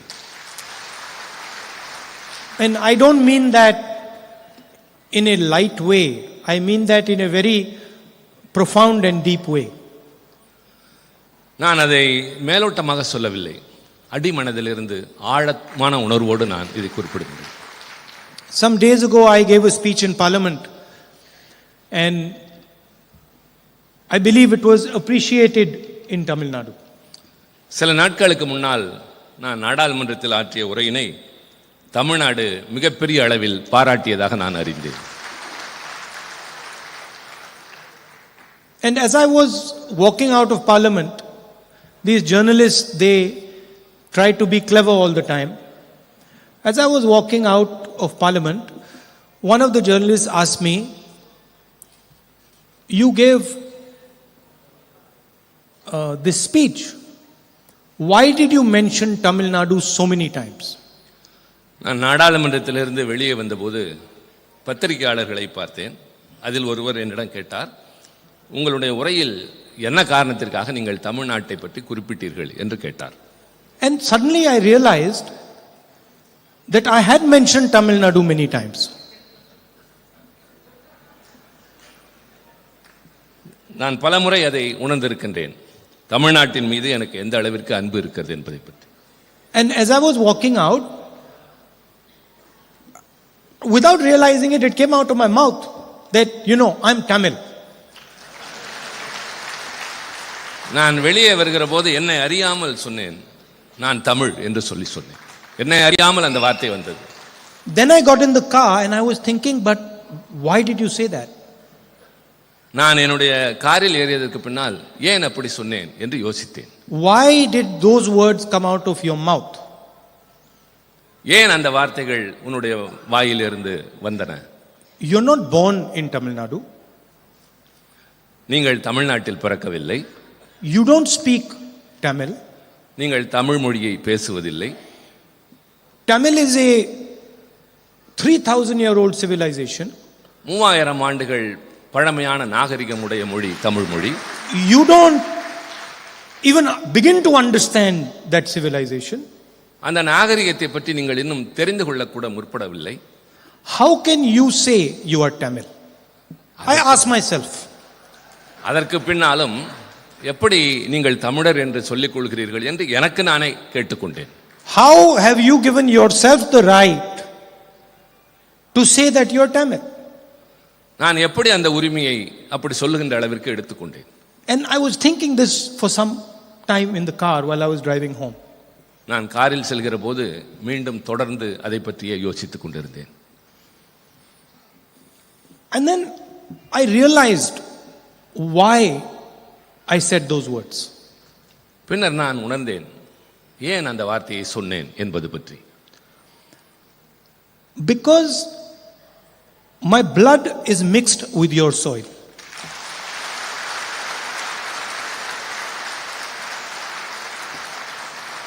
ஏனென்றால் என்னுடைய இரத்தம் இந்த மண்ணில் கலந்திருக்கின்றது. It was a very sad experience for me losing a father. ஒரு தந்தை இழப்பது என்பது குறிப்பாக எனக்கு மிகப்பெரிய வேதனையான சோகமான அனுபவம் தான். Very difficult experience, but also an experience I learned from. நான் அந்த சோகமான அனுபவத்தை திருப்பி திருப்பி எண்ணி பார்க்கிறேன். And so I realized that I do have the right to call myself Tamil. நான் உணர்ந்தேன் என்னை தமிழன் என்று அழைத்துக் கொள்வதற்கான எல்லா உரிமைகளும் எனக்கு இருப்பதாக. Now what does it mean to be a Tamil? தமிழனாக இருப்பதனுடைய பொருள் என்ன? The first thing it means is when I come to this state, I come with humility. நான் முதலில் இந்த மண்ணுக்கு வருகிற போது பணிவான குணத்துடன் இங்கு வருகின்றேன். I come bowing my head to your tradition, to your history, to your language. உங்களுடைய வரலாற்றிற்கு பாரம்பரியத்திற்கு நான் தலைவணங்குகிறவனாகவே வருகின்றேன். And I come with a desire to understand your perspective. உங்களுடைய எல்லா விதமான பரிமாணங்களையும் உணர்ந்து கொள்ள வேண்டும் என்ற எண்ணத்தோடு தான் நான் ஒவ்வொரு முறையும் வருகின்றேன். In the speech I said, India is a union of states. நான் என்னுடைய நாடாளுமன்ற உரையில் பேசுகிற போது இந்தியா என்பது மாநிலங்களின் ஒன்றியம் என்று குறிப்பிட்டேன். So when we say state, what is a state? Where does it come from? நாம் மாநிலங்கள் என்று சொல்கிறோம் என்றால் அந்த சொல் எங்கிருந்து வந்தது? ஒரு மாநிலம் என்றால் என்ன? It starts from the land. மண்ணை பற்றியது. From the land come the people. மக்களிடமிருந்து அந்த மண்ணினுடைய தன்மை வருகிறது. From the people comes a voice. மக்களிடமிருந்து அவருடைய குரல் வெளிவருகின்றது. From the voice comes a language. அவருடைய குரலில் இருந்து அவருடைய மொழி வெளிவருகின்றது. From a language comes a culture. மொழியில இருந்து கலாச்சாரம் வருகின்றது. From a culture comes a history. கலாச்சாரத்திலிருந்து சரித்திரம் வருகின்றது. And from a history comes a state. பின்னர் வரலாற்றிலிருந்து மாநிலம் உருவாகின்றது. So when I say that India is a union of states, I am saying that the union of states come together to form India. நான் India என்பது மாநிலங்களின் ஒன்றியம் என்று சொல்லுகிற போது இது மாநிலங்களிலிருந்து தான் இந்தியா என்பதே வருகின்றது என்பதை நான் அழுத்தமாக சொன்னேன். Like letters form a word. எழுத்துக்கள் சேர்ந்து சொல்லாக மாறுகிறது. A word forms a sentence. வார்த்தைகள் சேர்ந்து வாக்கியமாக மாறுகிறது. And sentences become a poem. வார்த்தைகள் ஒன்று சேர்ந்து வாக்கியமாக மாறி அந்த வாக்கியங்கள் ஒன்று சேர்ந்து கவிதையாக மாறுகின்றது. If you do not respect the letters, you do not respect the words, you do not respect the sentences, you cannot respect the entire poem. எழுத்துக்களை மதிக்கவில்லை என்றால், சொற்களை மதிக்கவில்லை என்றால், வாக்கியத்தை மதிக்கவில்லை என்றால் வேறு எதையும் மதிக்க முடியாது. So when the Prime Minister comes here and he tries to impose some other idea on the people of Tamil Nadu, when he does not understand that Tamil Nadu is just not two words. Tamil Nadu is 3,000 years. Tamil Nadu is the land. Tamil Nadu is the people. Tamil Nadu is the language. Tamil Nadu is the words. When he does not understand that, he insults this state and he insults our country. பிரதமர் இங்கு வருகிற போதெல்லாம் பொருள் புரியாமல் தமிழ்நாட்டை பற்றி பேசுகிறார். அது 3000 ஆண்டுகள் பழமையுள்ள ஒரு பாரம்பரியமான நாடு. அவர் சொற்களை புரிந்து கொள்வதில்லை, வாக்கியங்களை புரிந்து கொள்வதில்லை, மொழியை புரிந்து கொள்வதில்லை. பின்னர் எந்த அடிப்படையில் தமிழ்நாட்டை பற்றி அவர் பேசுகிறார்? How can you take away the voice of the people of Tamil Nadu and then say to the people of Tamil Nadu that I respect you? அவருடைய குரலை புரிந்து கொள்ள முடியாமல் நான் உங்களுக்காக பேசுகிறேன் என்று எப்படி அவர் சொல்ல முடியும்? When the people of Tamil Nadu repeatedly ask you and talk to you, want to talk to you about NEET, and you don't answer them, what type of respect is that? அவர்கள் திருப்பி திருப்பி கேட்கிற எதையுமே உணர்ந்து கொள்ளாமல் நீங்கள் பேசுகிற போது அவர்கள் மீது என்ன மரியாதை வைத்திருக்கிறீர்கள்? When the voice of Tamil Nadu says the GST is unfair, the GST harms productive states, and you do not respond, who are you disrespecting? தமிழ்நாட்டு மக்கள் ஒட்டுமொத்தமாக ஜிஎஸ்டி என்பது நியாயமற்றது, அது எங்களுக்கு பாதகம் ஏற்படுத்துகிறது என்று சொல்வதை புரிந்து கொள்ளாமல் நீங்கள் அவர்களை அவமதிக்கிறீர்கள். And I said in Parliament, they do not understand the history of Tamil Nadu, they do not understand the history of this nation. நான் நாடாளுமன்றத்தில் பேசுகிற போது சொன்னேன், அவர்கள் தமிழ்நாட்டினுடைய வரலாற்றையும் தெரிந்து கொள்வதில்லை, இந்த நாட்டினுடைய வரலாற்றையும் தெரிந்து கொள்ளவில்லை. In 3,000 years, nobody has been able to impose anything on the Tamil people. கடந்த 3000 ஆண்டுகளில் தமிழ்நாட்டின் மீது யாராலும் எதையும் திணிக்க முடிந்ததில்லை. And in 3,000 years from today, nobody will be able to impose anything on the Tamil people. 3000 ஆண்டுகளாக தொடர்ந்து இன்று வரை யாராலும் எதையும் தமிழ்நாட்டின் மீது திணிக்க முடியவில்லை. But I have experience of the Tamil people. ஆனால் எனக்கு தமிழ்நாட்டு மக்களை பற்றிய அனுபவம் இருக்கின்றது. You talk to them with love and affection, you can get anything out of them.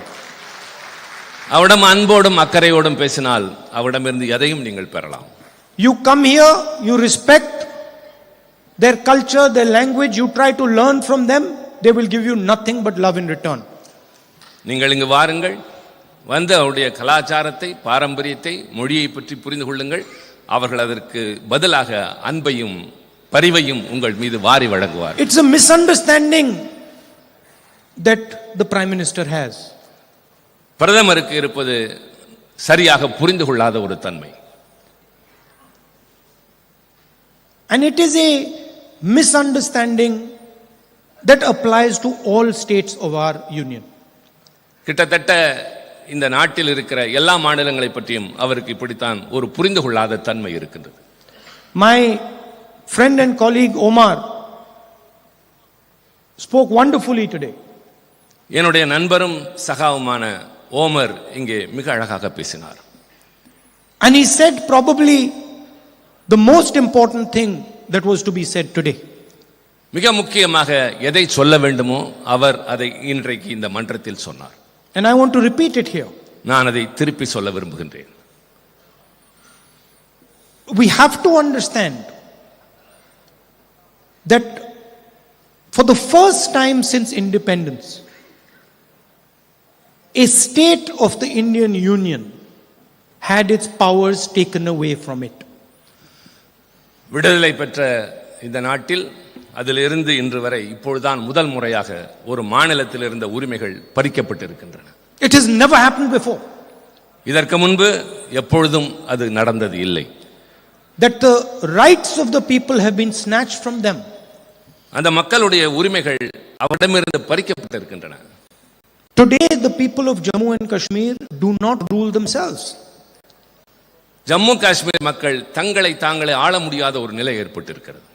Today bureaucrats from UP, from Gujarat rule Jammu and Kashmir.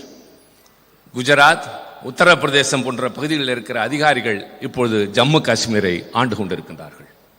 And that is the extreme what they have done to Jammu and Kashmir. இது ஜம்மு காஷ்மீருக்கு அவர்கள் இழைத்திருக்கிற மிகப்பெரிய அநீதி.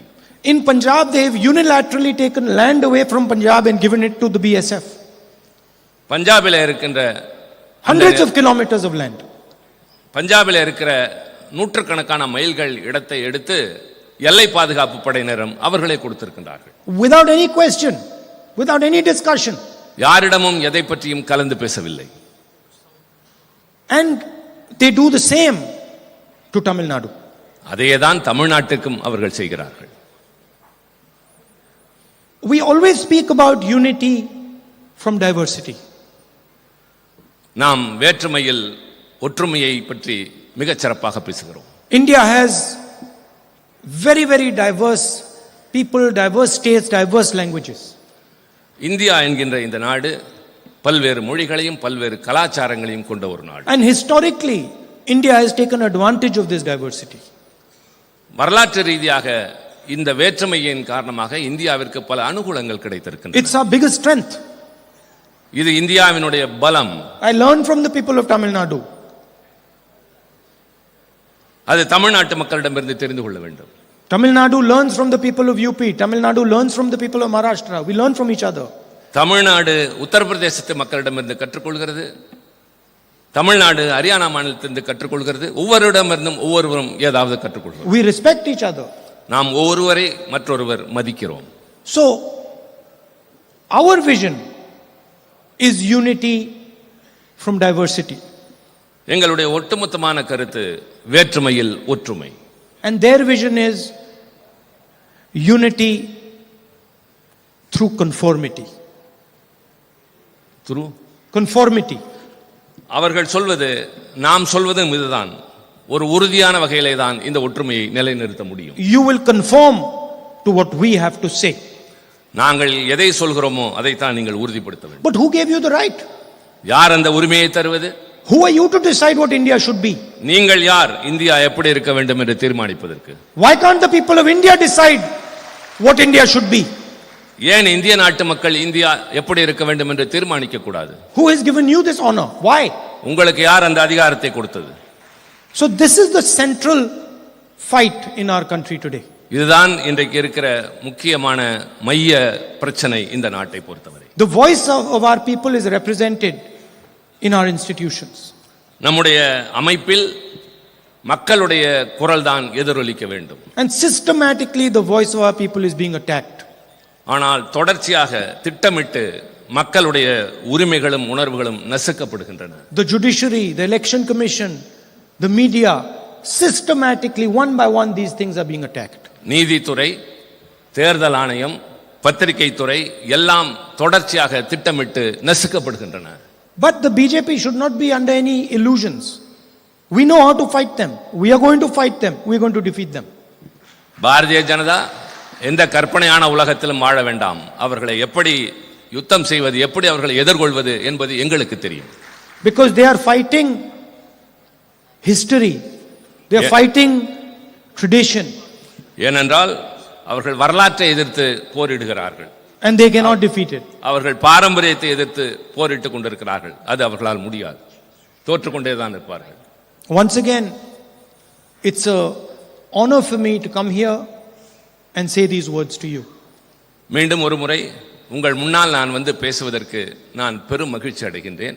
மதிப்பளித்ததாக நான் உணர்கின்றேன். I'd like to conclude by wishing Brother Stalin a very happy birthday tomorrow. என்னுடைய உரையினை திரு ஸ்டாலின் அவர்களுக்கு என்னுடைய உளமார்ந்த பிறந்தநாள் வாழ்த்துக்களை தெரிவித்துக் கொண்டு, and I've noticed he's trimmed down a lot. நான் கவனித்தேன், முன்னை விட அவர் இன்னும் இளமையாக இப்போது தோற்றமளிக்கின்றார். So he should eat properly the cake tomorrow. அதனால் நாளை அவர் பிறந்த நாள் கேக்கை சரியாகவே சாப்பிட வேண்டும். Thank you. நன்றி. நன்றி, வணக்கம். We wholeheartedly thank you, India's most dynamic leader, for your presence and special address. நன்றி நவல்தல் தமிழருக்கு நிகர் தமிழரே என்பதை மீண்டும் நிரூபிக்க விழாவில் பங்கேற்ற மற்றவர்களுக்கும் நிறைவு பரிசு வழங்கப்படுகிறது. பீகார் சட்டமன்ற எதிர்க்கட்சித் தலைவர் திரு தேஜஸ்வி அவர்களுக்கு நினைவு பரிசு வழங்கப்படுகிறது.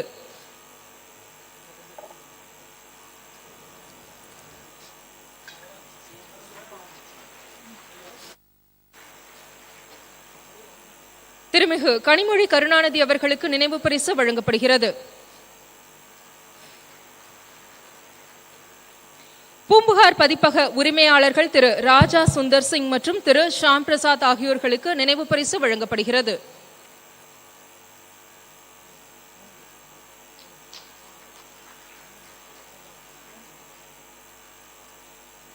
நூல் ஆக்கத்திற்கு உறுதுணையாய் இருந்தவர்களுக்கும் நினைவு பரிசு வழங்கப்பட உள்ளது. திரு ப. திருமாவேலன், கலைஞர் செய்திகள் தொலைக்காட்சி செய்தி பிரிவு தலைவர் அவர்களுக்கு மாண்புமிகு முதலமைச்சர் அவர்கள் நினைவு பரிசு வழங்கி மகிழ்கிறார். திரு இரா. தினேஷ்குமார், முதலமைச்சரின் தனிச் செயலாளர் அவர்களுக்கு நினைவு பரிசு வழங்கப்படுகிறது. திரு போ. தங்கபாண்டியன்,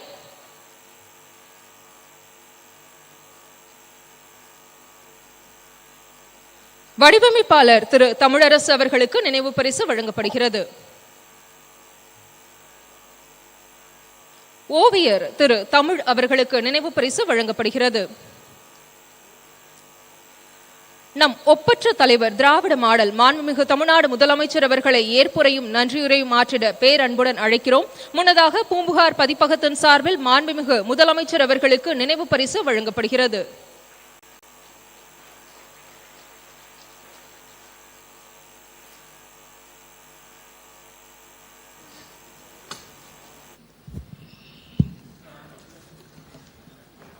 அன்புள்ள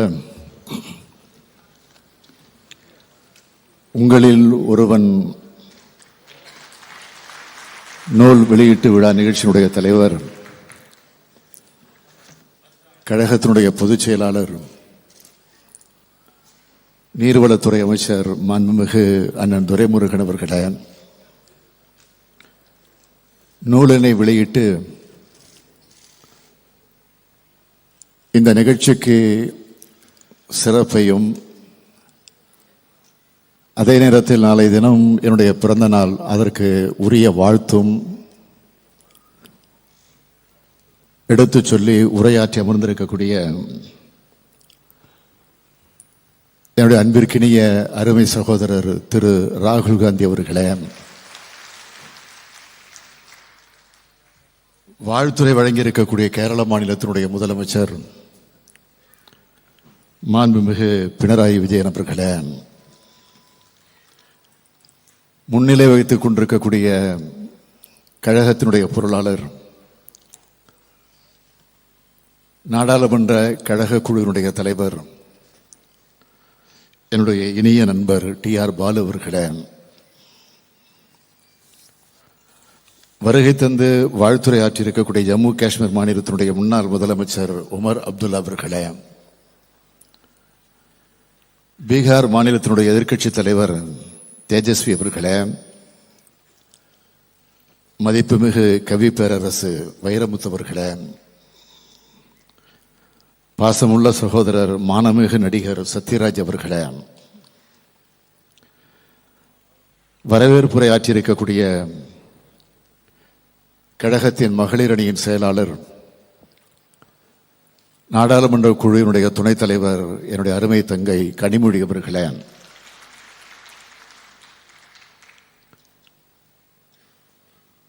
வந்திருக்கக்கூடிய சிறப்பு விருந்தினருக்கெல்லாம் சால்வை அணிவித்து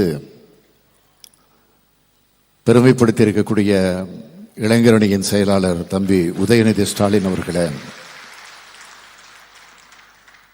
இந்த நூலினை அழகோடு அச்சிட்டு வழங்கியிருக்கக்கூடிய பூம்புகார் பதிப்பகத்தினுடைய உரிமையாளர்கள் ராஜா சுந்தர் சிங் அவர்களே, ஷாம் பிரசாத் அவர்களே, மாண்புமிகு தமிழக அமைச்சர் பெருமக்களே, பல்வேறு பொறுப்புகளை ஏற்று ஆண்டோர்களாக சான்றோர்களாக விளங்கிக் கொண்டிருக்கக்கூடிய பெரியோர்களே, தாய்மார்களே, நம்முடைய தாய் கழகமாம் திராவிட கழகத்தினுடைய தலைவர் ஐயா ஆசிரியர் உள்ளிட்ட பல்வேறு கட்சிகளை சார்ந்திருக்கக்கூடிய தலைவர் பெருமக்களே, பெரியோர்களே, தாய்மார்களே, பாசத்திற்குரிய பத்திரிகையாளர்களே, என் உயிரோடு கலந்திருக்கக்கூடிய தலைவர் கலைஞர் அவர்களின் உயிரினும் உயிரான அன்பு உடன்பிறப்புகளே, உங்கள் அனைவருக்கும் என்னுடைய அன்பான வணக்கம். முத்தமிழறிஞர் தலைவர் கலைஞர் அவருடைய நிறைவுக்கு பிறகு கோடிக்கணக்கான திராவிட முன்னேற்ற கழகத்தினுடைய உடன்பிறப்புகளின் தலைவனாக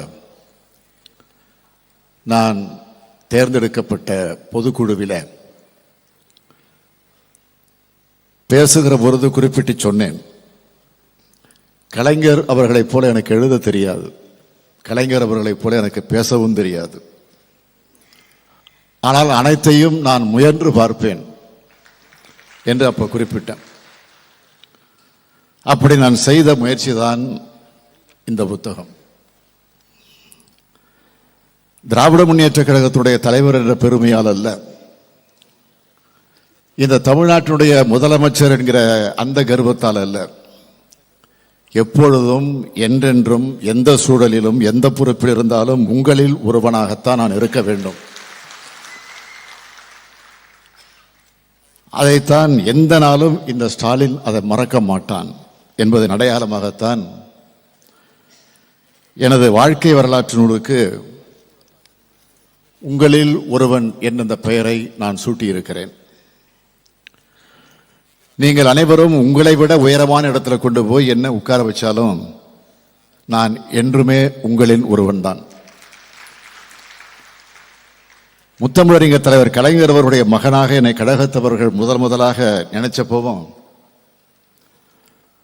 உங்களின் ஒருவன் தான் நான் கழகத்தவரோடு அவர்களுடைய ஒருவராக நான் செயல்பட்டு கொண்டிருக்கிறேன். இளைஞரணியின் செயலாளராக பொறுப்புக்கு வந்தப்போவும் உங்களின் ஒருவனாகத்தான் நான் செயல்பட்டேன். கழகத்தினுடைய பொருளாளராக பொறுப்பேற்ற போதும் அப்படித்தான் செயல்பட்டேன். அமைச்சரான போவோம், துணை முதலமைச்சராக இருந்த போவோம் அப்படித்தான் நான் செயல்பட்டேன். ஏன் இப்பொழுது கழகத்தினுடைய தலைவராக ஆன பிறகும் இப்போ முதலமைச்சராக ஆன பிறகும் அப்படித்தான் செயல்பட்டு கொண்டிருப்பேன்.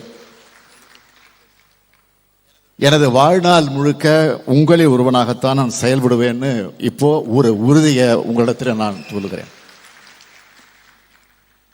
எனக்கு திரும்ப திரும்ப நினைவுக்கு வரக்கூடிய சொற்கள் பேரறிஞர் அண்ணா சொன்ன சொல் தான். மக்களிடம் செல், மக்களோடு சேர்ந்து வாழ். சென்னை மாநகரத்தினுடைய மேயராக நான் பொறுப்பேற்ற நேரத்தில் அப்பொழுது நான் ஒரு வார்த்தையை எழுதினேன், பதவின்னு ஒரு வார்த்தையை சொன்னேன். அந்த வார்த்தையை தலைவர் கலைஞர் அவர்கள் மாற்றினார். பதவின்னு போட்ட அந்த எழுத்துல மாற்றி என்ன போட்டார்னா பொறுப்புன்னு மாற்றினார். தலைவர் கலைஞர் செஞ்ச அந்த திருத்தம் தான் என் வாழ்க்கையிலே மறக்க முடியாத பெரிய பாடமாகும். அந்த பொறுப்பில் எத்தனை உயர் பொறுப்புக்கு நான் வந்தாலும் என்றைக்கு நான் உங்களில் ஒருவன் தான். உங்களின் ஒருவனான எனது அனுபவங்களில் சிலவற்றை இந்த சமுதாயத்திற்கு சொல்லியாகணும் என்கிற அந்த காரணமாக அதை நான் கடமையாக கருதி அப்பப்போ சின்ன சின்ன பகுதிகளாக நான் எழுதி வைத்திருந்த பதிவுகளை அதை ஒட்டுமொத்தமாக தொகுத்திருக்கக்கூடிய புத்தகம்தான் இந்த புத்தகம். இதனை வாசிக்கிறது மூலமா உங்களின் ஒருவனா நான் எப்படி முளைச்சேன்னு முதலாக நீங்க தெரிஞ்சுக்க போறீங்க. என்னோட 23 வயது வரையிலான வாழ்க்கை தான் இந்த புத்தகம். 1953ஆம் ஆண்டு மார்ச் 1ஆம் தேதி நான் பிறந்தேன். அதாவது நாளை நான் பிறந்த நாள் கொண்டாட போறேன். நாளைக்கு என்னுடைய பிறந்த நாள். இன்றைய தினம் பிப்ரவரி 28. எனது பிறந்த நாளுக்கு ஒரு நாள் முன்னதாக இந்த புத்தகம் பிறக்குது. 1976ஆம் ஆண்டு பிப்ரவரி 1 அன்று விசா சட்டத்தின் கீழ் நான் கைது செய்யப்பட்டு சென்னை சிறையில் அடைக்கப்பட்டேன். இதுக்கு இடைப்பட்டிருக்கக்கூடிய ஆண்டுகளில் நடந்த வரலாற்று சுவடுகள் தான் இந்த புத்தகம். எந்த ஒரு மனிதருக்கும் முதல் 25 வயது வரையில காலகட்டம் என்பது மிக மிக முக்கியமான காலகட்டமாகும். அவரது எதிர்கால வாழ்க்கையை தீர்மானிக்கிறது அந்த வயசு தான். அவர் என்னவாக ஆக போறாங்கிறத தீர்மானிக்கிறது அந்த வயசு தான். 8 மனித வாழ்க்கை பிரச்சனை அதை பற்றி எழுதின நம்முடைய கவி பேரரசு வைரமுத்தவர்களுக்கு இது நல்லா தெரியும். விளையும் பயிர் முளையிலேயே தெரியும்னு சொல்லுவாங்க. ஆமாம், நான் அரசியல் பயிராகத்தான் வளர்ந்தேன் என்பதை இந்த புத்தகத்தை படிப்பதன் மூலமாக நீங்கள் தெரிந்து கொள்ளலாம். 1996ஆம் ஆண்டு சென்னை மாநகரத்தினுடைய மேயராக நான் பொறுப்பேற்ற போது பத்திரிகையாளர்களில் ஒருவர் ஒரு கேள்வி என்னிடத்தில் கேட்டார். அரசியலுக்கு வராம போயிருந்தா நீங்க என்ன ஆகியிருப்பீங்க அப்படின்னு ஒரு கேள்வியை கேட்டார். நான் உடனே சொன்னேன், நான் அரசியலில் தான் இருந்திருப்பேன் அப்படின்னு பதிலுக்கு சொன்னேன். அரசியல் என்பது என்னுடைய ரத்தத்தில் இருந்தது. பள்ளிக்கு போனாலும் சரி, கல்லூரிக்கு போனாலும் சரி, என் மனதில், மூளையில், சிந்தனையில், செயலில் கழகம் கழகம் கழகம் என்பதுதான் இருந்தது என்பதை இந்த புத்தகத்தை நீங்கள் வாசிக்கிற போது நிச்சயமாக நீங்கள் உணரலாம். பிற்காலத்தில் தான் என்னவாக போகிறோம், மிக மிக மிக மிக சிறிய வயசிலேயே அதை தீர்மானிச்சுட்டா, அதிலிருந்து இம்மி அளவும் விலகாம பயணிச்சா அந்த இலக்கை நிச்சயம் அடைஞ்சே தீர்வாங்க என்பதற்கு அடையாளம்தான் நான் என்பதை இங்கே பதிவு செய்கிறேன். அப்படிப்பட்ட அடையாளங்களுடைய தொகுப்பு தான் இந்த புத்தகம். அந்த இலக்கை அடையறதுக்கு நான் எந்த சாகசங்களும் செய்யல. அப்படி சாகசங்கள் செய்ய வேண்டிய அவசியமும் எனக்கு ஏற்படலை. நான் என்னுடைய இயல்புல இருந்தேன். என்னுடைய இயல்பை என்னை இந்த இடத்துல கொண்டு வந்து நிறுத்தி இருக்கு. தலைவர் கலைஞர் அவர்கள் ஒரு முறை சொன்னார், நான் பக்குவப்பட்ட காலத்தில், கலைஞர் சொன்னதை சொல்றேன், நான் பக்குவப்பட்ட காலத்தில் பிறந்தவன் தான் ஸ்டாலின். அது அவனது இயல்பிலேயே தெரியும்னு சொன்னார். அப்படிப்பட்ட பக்குவம் சின்ன வயசிலேயே எனக்கு இருந்ததுங்கிறத இந்த புத்தகத்தின் மூலமாக நீங்கள் அறிந்து கொள்ள முடியும். பிறக்கும் போதே ஒரு தலைவருக்கு மகனாக பிறந்ததும் அதுக்கு ஒரு வகையில் காரணமாக கூட இருக்கலாம். சின்ன வயசுல நான் பார்த்த அரசியல் நெருக்கடிகள், கைதுகள், போராட்ட காட்சிகள் இதுக்கு காரணமாக கூட இருக்கலாம். சாதாரணமாக ஒரு இளைஞனின் வாழ்க்கையில் நடக்காத, பார்க்காத, கேள்விப்படாத காட்சிகள் எல்லாம் என்னுடைய வாழ்க்கையில் நடந்தும் இருக்கிறது. அதுவும் காரணமாக இருக்கலாம். நான் 5 மாச குழந்தையா இருந்தப்போ தலைவர் கலைஞர் அவர்கள் திருச்சி சிறையில் இருந்தார். என்ன கை குழந்தையா தூக்கிக்கிட்டு என்னுடைய தாயார் தயாளம்மாள் அவர்கள் திருச்சி சிறைக்கு கொண்டு போய் கலைஞரிடத்தில் காட்டினாங்க. நான் 12 வயசு பையனா இருந்தப்போ மொழி போராட்டத்தில் ஈடுபட்டதுக்காக தேச பாதுகாப்பு சட்டப்படி தலைவர் கலைஞர் அவர்கள் கைது செய்யப்படுகிறார். நம்முடைய மதிப்பிற்குரிய அண்ணன் முரசொலி மாறன் அவர்கள், அவரும் அப்போ கைது செய்யப்படுகிறார். கல்லூரி படிக்கிற காலத்தில் தான் நான் மிசாவில் கைதானேன். கோபாலபுரம் வீட்டினுடைய அறையாகத்தான் சிறை இருந்துச்சு. அதுதான் என்ன செதுக்கியது. கோபாலபுரம் வீடு என்பது தமிழ்நாட்டினுடைய நிரந்தர அரச சபை. அது கோபாலபுரம் வீடு திராவிட இயக்கத்தினுடைய திருச்சபை. திரையுலக கலைஞர்களுக்கு அது கலைச்சபை, இலக்கியவாதிகளுக்கு அது சிந்தனை சபை. மொத்தத்தில் எங்களுடைய உயிர் சபை அதுதான். அந்த உயிர் சபை தான் என்னை உருவாக்குச்சு. அந்த வீடு என்னை வளர்த்தது, ஆளாக்கியது, பக்குவப்படுத்தியது, பண்படுத்தியது, பல்வேறு பொறுப்புகளுக்கு என்னை தகுதி படைத்திருக்கிறது. அந்த வகையிலே பார்த்தா இந்த புத்தகம் அந்த வீட்டினுடைய வரலாறு. பள்ளி பருவத்தில் கழக பாடம் படித்த வரலாறு, பாட புத்தகங்களோடு முரசொலி படித்த வரலாறு, கல்லூரி காலத்தில் அரிதாரம் பூசி முரசே முழுங்கு நாடகம் போட்ட வரலாறு, படித்து முடித்து பணிக்கு போக விரும்பாம மொழி காப்பதற்காக உயிரை தர தயார்னு முழங்கின வரலாறு, திரையுலகிலே கால் பதித்த வரலாறு, 23 வயசுல துர்காவை கரம் பிடிச்ச வரலாறு, திருமணமான காலத்தில் 5 மாத காலத்தில் சிறைபிடிக்கப்பட்ட வரலாறு.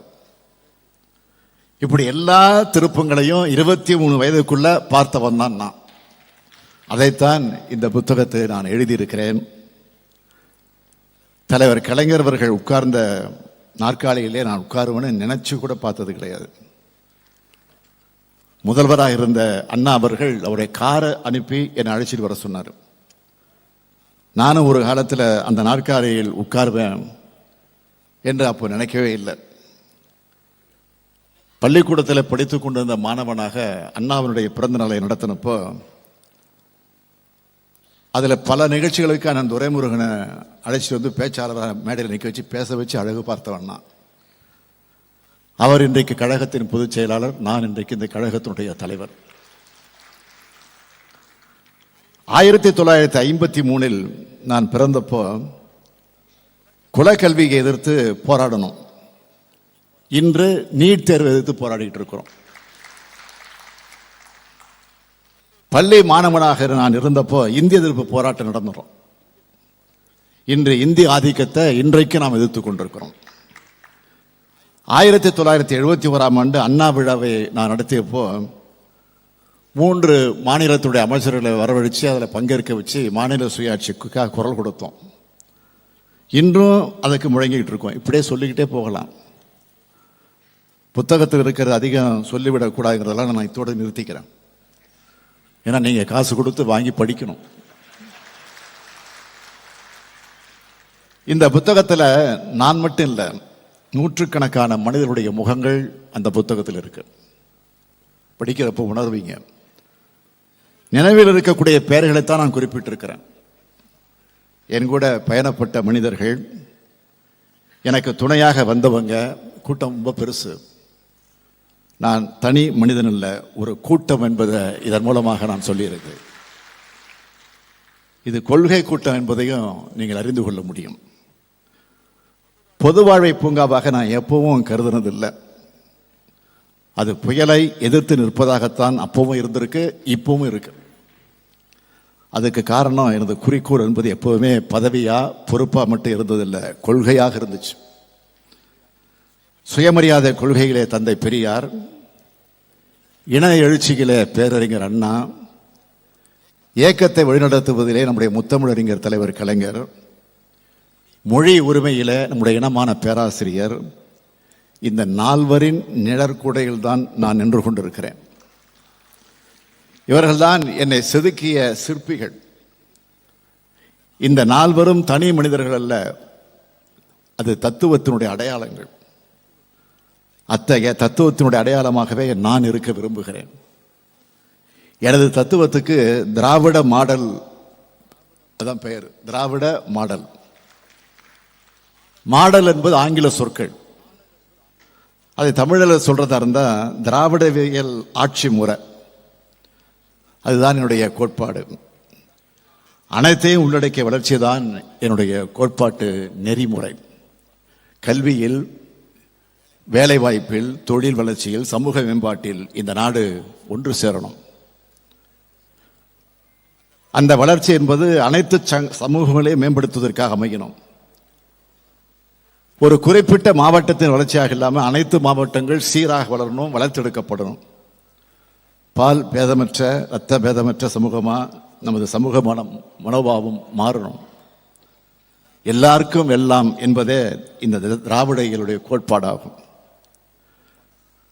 அனைத்து தேசிய இனங்களும் சரிநிகர் உரிமை தரப்படும் என்பதுதான் திராவிட இயலுடைய கோட்பாடு. இந்தியா என்பது மாநிலங்களின் ஒன்றியமாகும். அதைத்தான் அரசியலமைப்பு சட்டமும் சொல்கிறது. அனைத்து மாநிலங்களும் அதிக அதிகாரம் கொண்ட சுயாட்சித்தன்மை கொண்டதாக இருக்கணும்.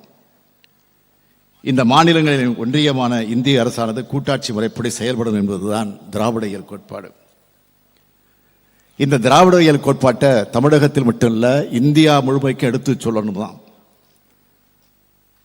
திரு ராகுல் காந்தி அவர்களும், மாண்புமிகு முதல்வராக இருக்கக்கூடிய பினராயி விஜயன் அவர்களும், உமர் அப்துல்லா அவர்களும், தேஜஸ்வி அவர்களும் இங்கே அந்த உணர்வோடு தான் அழைக்கப்பட்டிருக்கிறாங்க. இந்திய நாடாளுமன்றத்துடைய மைய மண்டபத்திலே நின்று நம்முடைய அருமை சகோதரர் ராகுல் காந்தி அவர்கள் ஒன்றை குறிப்பிட்டு சொன்னார். இன்றைக்கும் என்னுடைய செவிகளில் ஒலித்துக் கொண்டிருக்கிறது. India is a union of states என்றும், BJP can never ever rule over the people of Tamil Nadu அப்படின்னு சொன்னார். அவர் திராவிட இயல் கோட்பாட்டை முழுமையாக உள்வாங்கியவர் என்பதை அவர் எடுத்து சொன்ன வார்த்தை நமக்கெல்லாம் உணர்த்தி கொண்டிருக்கிறது. இத்தகைய மனமாற்றத்தை அகில இந்திய தலைவர்கள் அனைவரும் அடையணும் தான் பேரறிஞர் அண்ணா அவர்களும் முத்தமிழறிஞர் கலைஞர் அவர்களும் விரும்பினாங்க. அவங்க காலத்தில் அடைய முடியாத மாற்றம் இப்பொழுது தெரிய தொடங்கி இருக்கு. கூட்டாட்சி தத்துவத்தினுடைய நெறிமுறைகள் குறித்து நம்முடைய சகோதரர் ராகுல் காந்தி அவர்கள் இப்போ அதிகம் பேச தொடங்கி இருக்கிறார். அதற்காக என்னுடைய சார்பில் மட்டுமல்ல, தமிழ்நாட்டு மக்களின் சார்பில் என்னுடைய வாழ்த்துக்களை, பாராட்டுகளை நான் தெரிவிச்சுக்க விரும்புகிறேன்.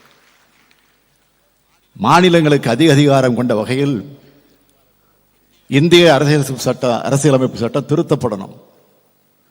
அதற்கு அகில இந்திய காங்கிரஸ், கம்யூனிஸ்ட் கட்சிகள், அனைத்து மாநில கட்சிகளும் குரல் கொடுக்கணும். நிதி உரிமைகள் பறிக்கப்பட்டு, சிந்தனைகள் உரிமைகள் பறிக்கப்பட்டு, செயல்படக்கூடிய உரிமைகள் பறிக்கப்பட்டு, இன்றைய தினம் மாநிலங்கள் அதிகாரமற்ற பகுதிகளாக உருக்குலையக்கூடிய காட்சியை பார்த்து நாம் தடுத்தாகணும்.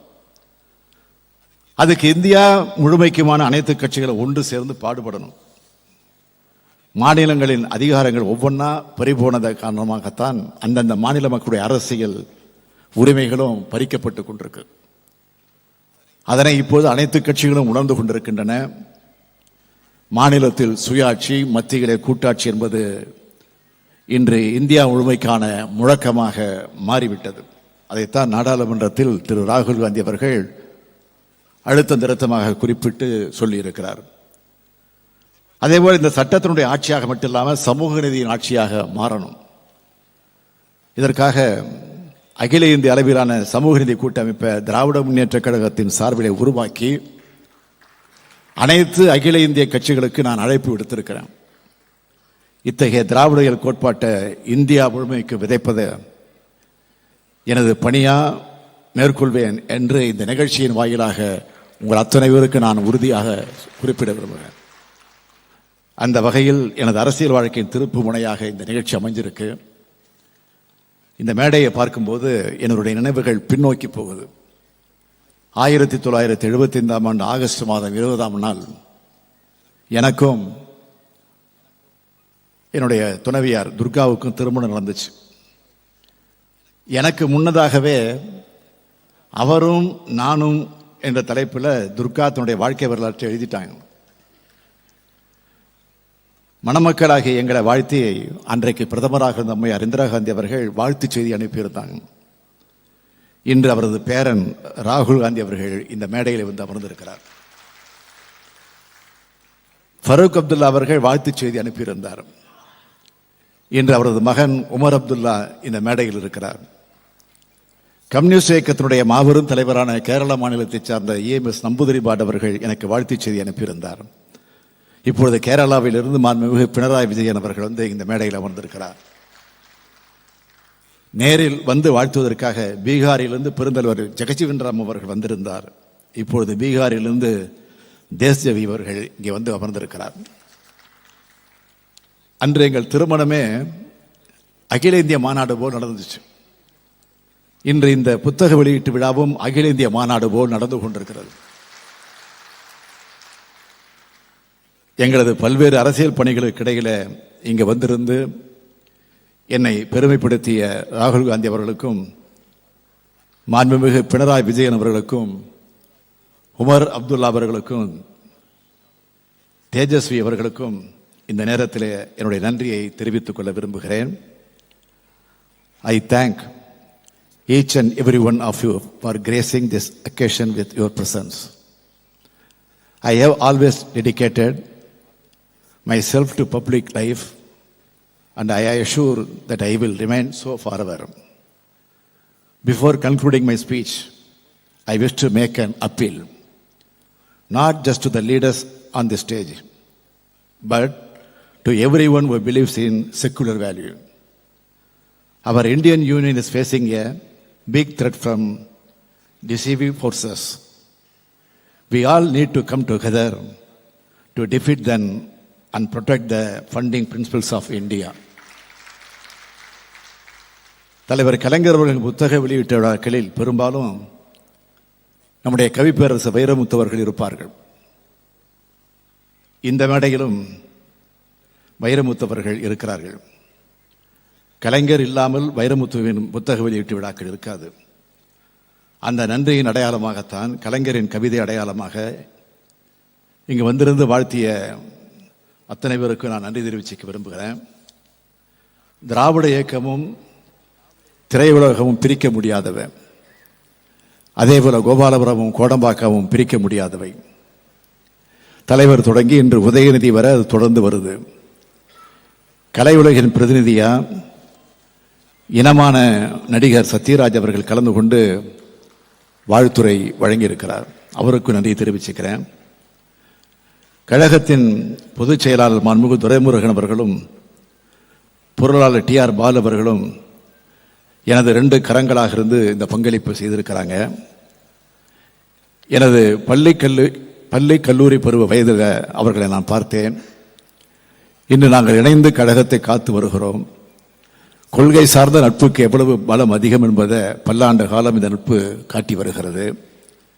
இத்தகைய லட்சோலட்ச உடன்பிறப்புகளால் ஆனதுதான் திராவிட முன்னேற்ற கழகம். துரைமுருகன் அவர்களுக்கும் பாலவர்களுக்கு நன்றி சொல்வது எனக்கு நான் நன்றி சொல்வதற்குள் ஆகிடுவோம். உங்களின் ஒருவன் நூலை உலகத்தரத்துடன் அழகியல் தரத்துடன் அச்சிட்டு வெளியிட்டு இருக்கிறது. தலைவர் கலைஞர்களின் பெரும்பாலான நூல்களை வெளியிட்ட பூம்புகார் இந்த நூலையும் முன்வந்து நன்றி தெரிவிச்சுக்கிறேன். ஆக நாடாளுமன்ற பணியாக இருந்தாலும், மக்கள் பணியாக இருந்தாலும், மகளிர் அணி பணியாக இருந்தாலும் எல்லாத்தையும் சிறப்பாக செயல்பட்டு வரக்கூடிய அன்பு தங்கை கனிமொழி இந்த விழாவிற்கு வாழ்த்து செய்தியும் அனுப்பியிருக்கிறார்கள். ஆக தமிழகத்தினுடைய அரசியல் தலைவர்கள், அமைச்சர் பெருமக்கள், எனது நெருங்கிய நண்பர்கள், கழகத்தினுடைய முன்னணியினர், கலை உலகத்தைச் சார்ந்தவர்கள், சட்டமன்ற உறுப்பினர்கள், நாடாளுமன்ற உறுப்பினர்கள், அரசு அலுவலர்கள், பத்திரிகையாளர்கள், கழக உடன்பிறர்கள், இந்த அரங்கம் நிறைஞ்சிருக்கு. உங்கள் அனைவருக்கும் தனித்தனியாக நன்றியை தெரிவித்துக் கொள்கிறேன். உங்களால் உருவாக்கப்பட்டவனான், உங்களால் வளர்த்தெடுக்கப்பட்டவனான், என்றும் உங்களின் ஒருவனே, என்றும் உங்களின் ஒருவனே என்பதை சொல்லி உங்கள் அத்தனை பேருக்கும் என்னுடைய மனப்பூர்வமான நன்றியை மீண்டும் ஒரு முறை எடுத்து கூறி விடைபெறுகிறேன். நன்றி, வணக்கம். நாட்டு மக்களுக்கு என்ன செய்யலாம் என எண்ணிக்கொண்டிருக்கும் உங்களின் இந்த உரைக்கு நன்றி ஐயா. நல்லதொரு இந்த நிகழ்வின் இறுதியாக நாட்டுப்பண்.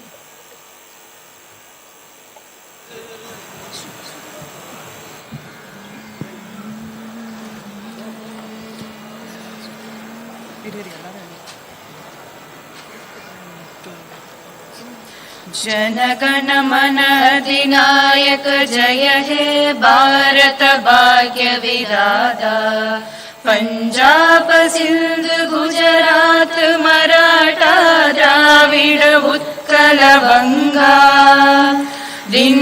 हिमाचल यमुना गंगा उच्चल जलति तरंगा तव शुभ नामे जाहे तव शुभ आशीष मागे गाहे तव जय गाथा जन गण मंगलदायक जय हे भारत भाग्य विधाता जय हे जय हे जय हे जय जय जय जय हे. உங்களில் ஒருவன் முதல் பாகம் நூல் வெளியீட்டு விழா இனிதே நிறைவடைந்தது.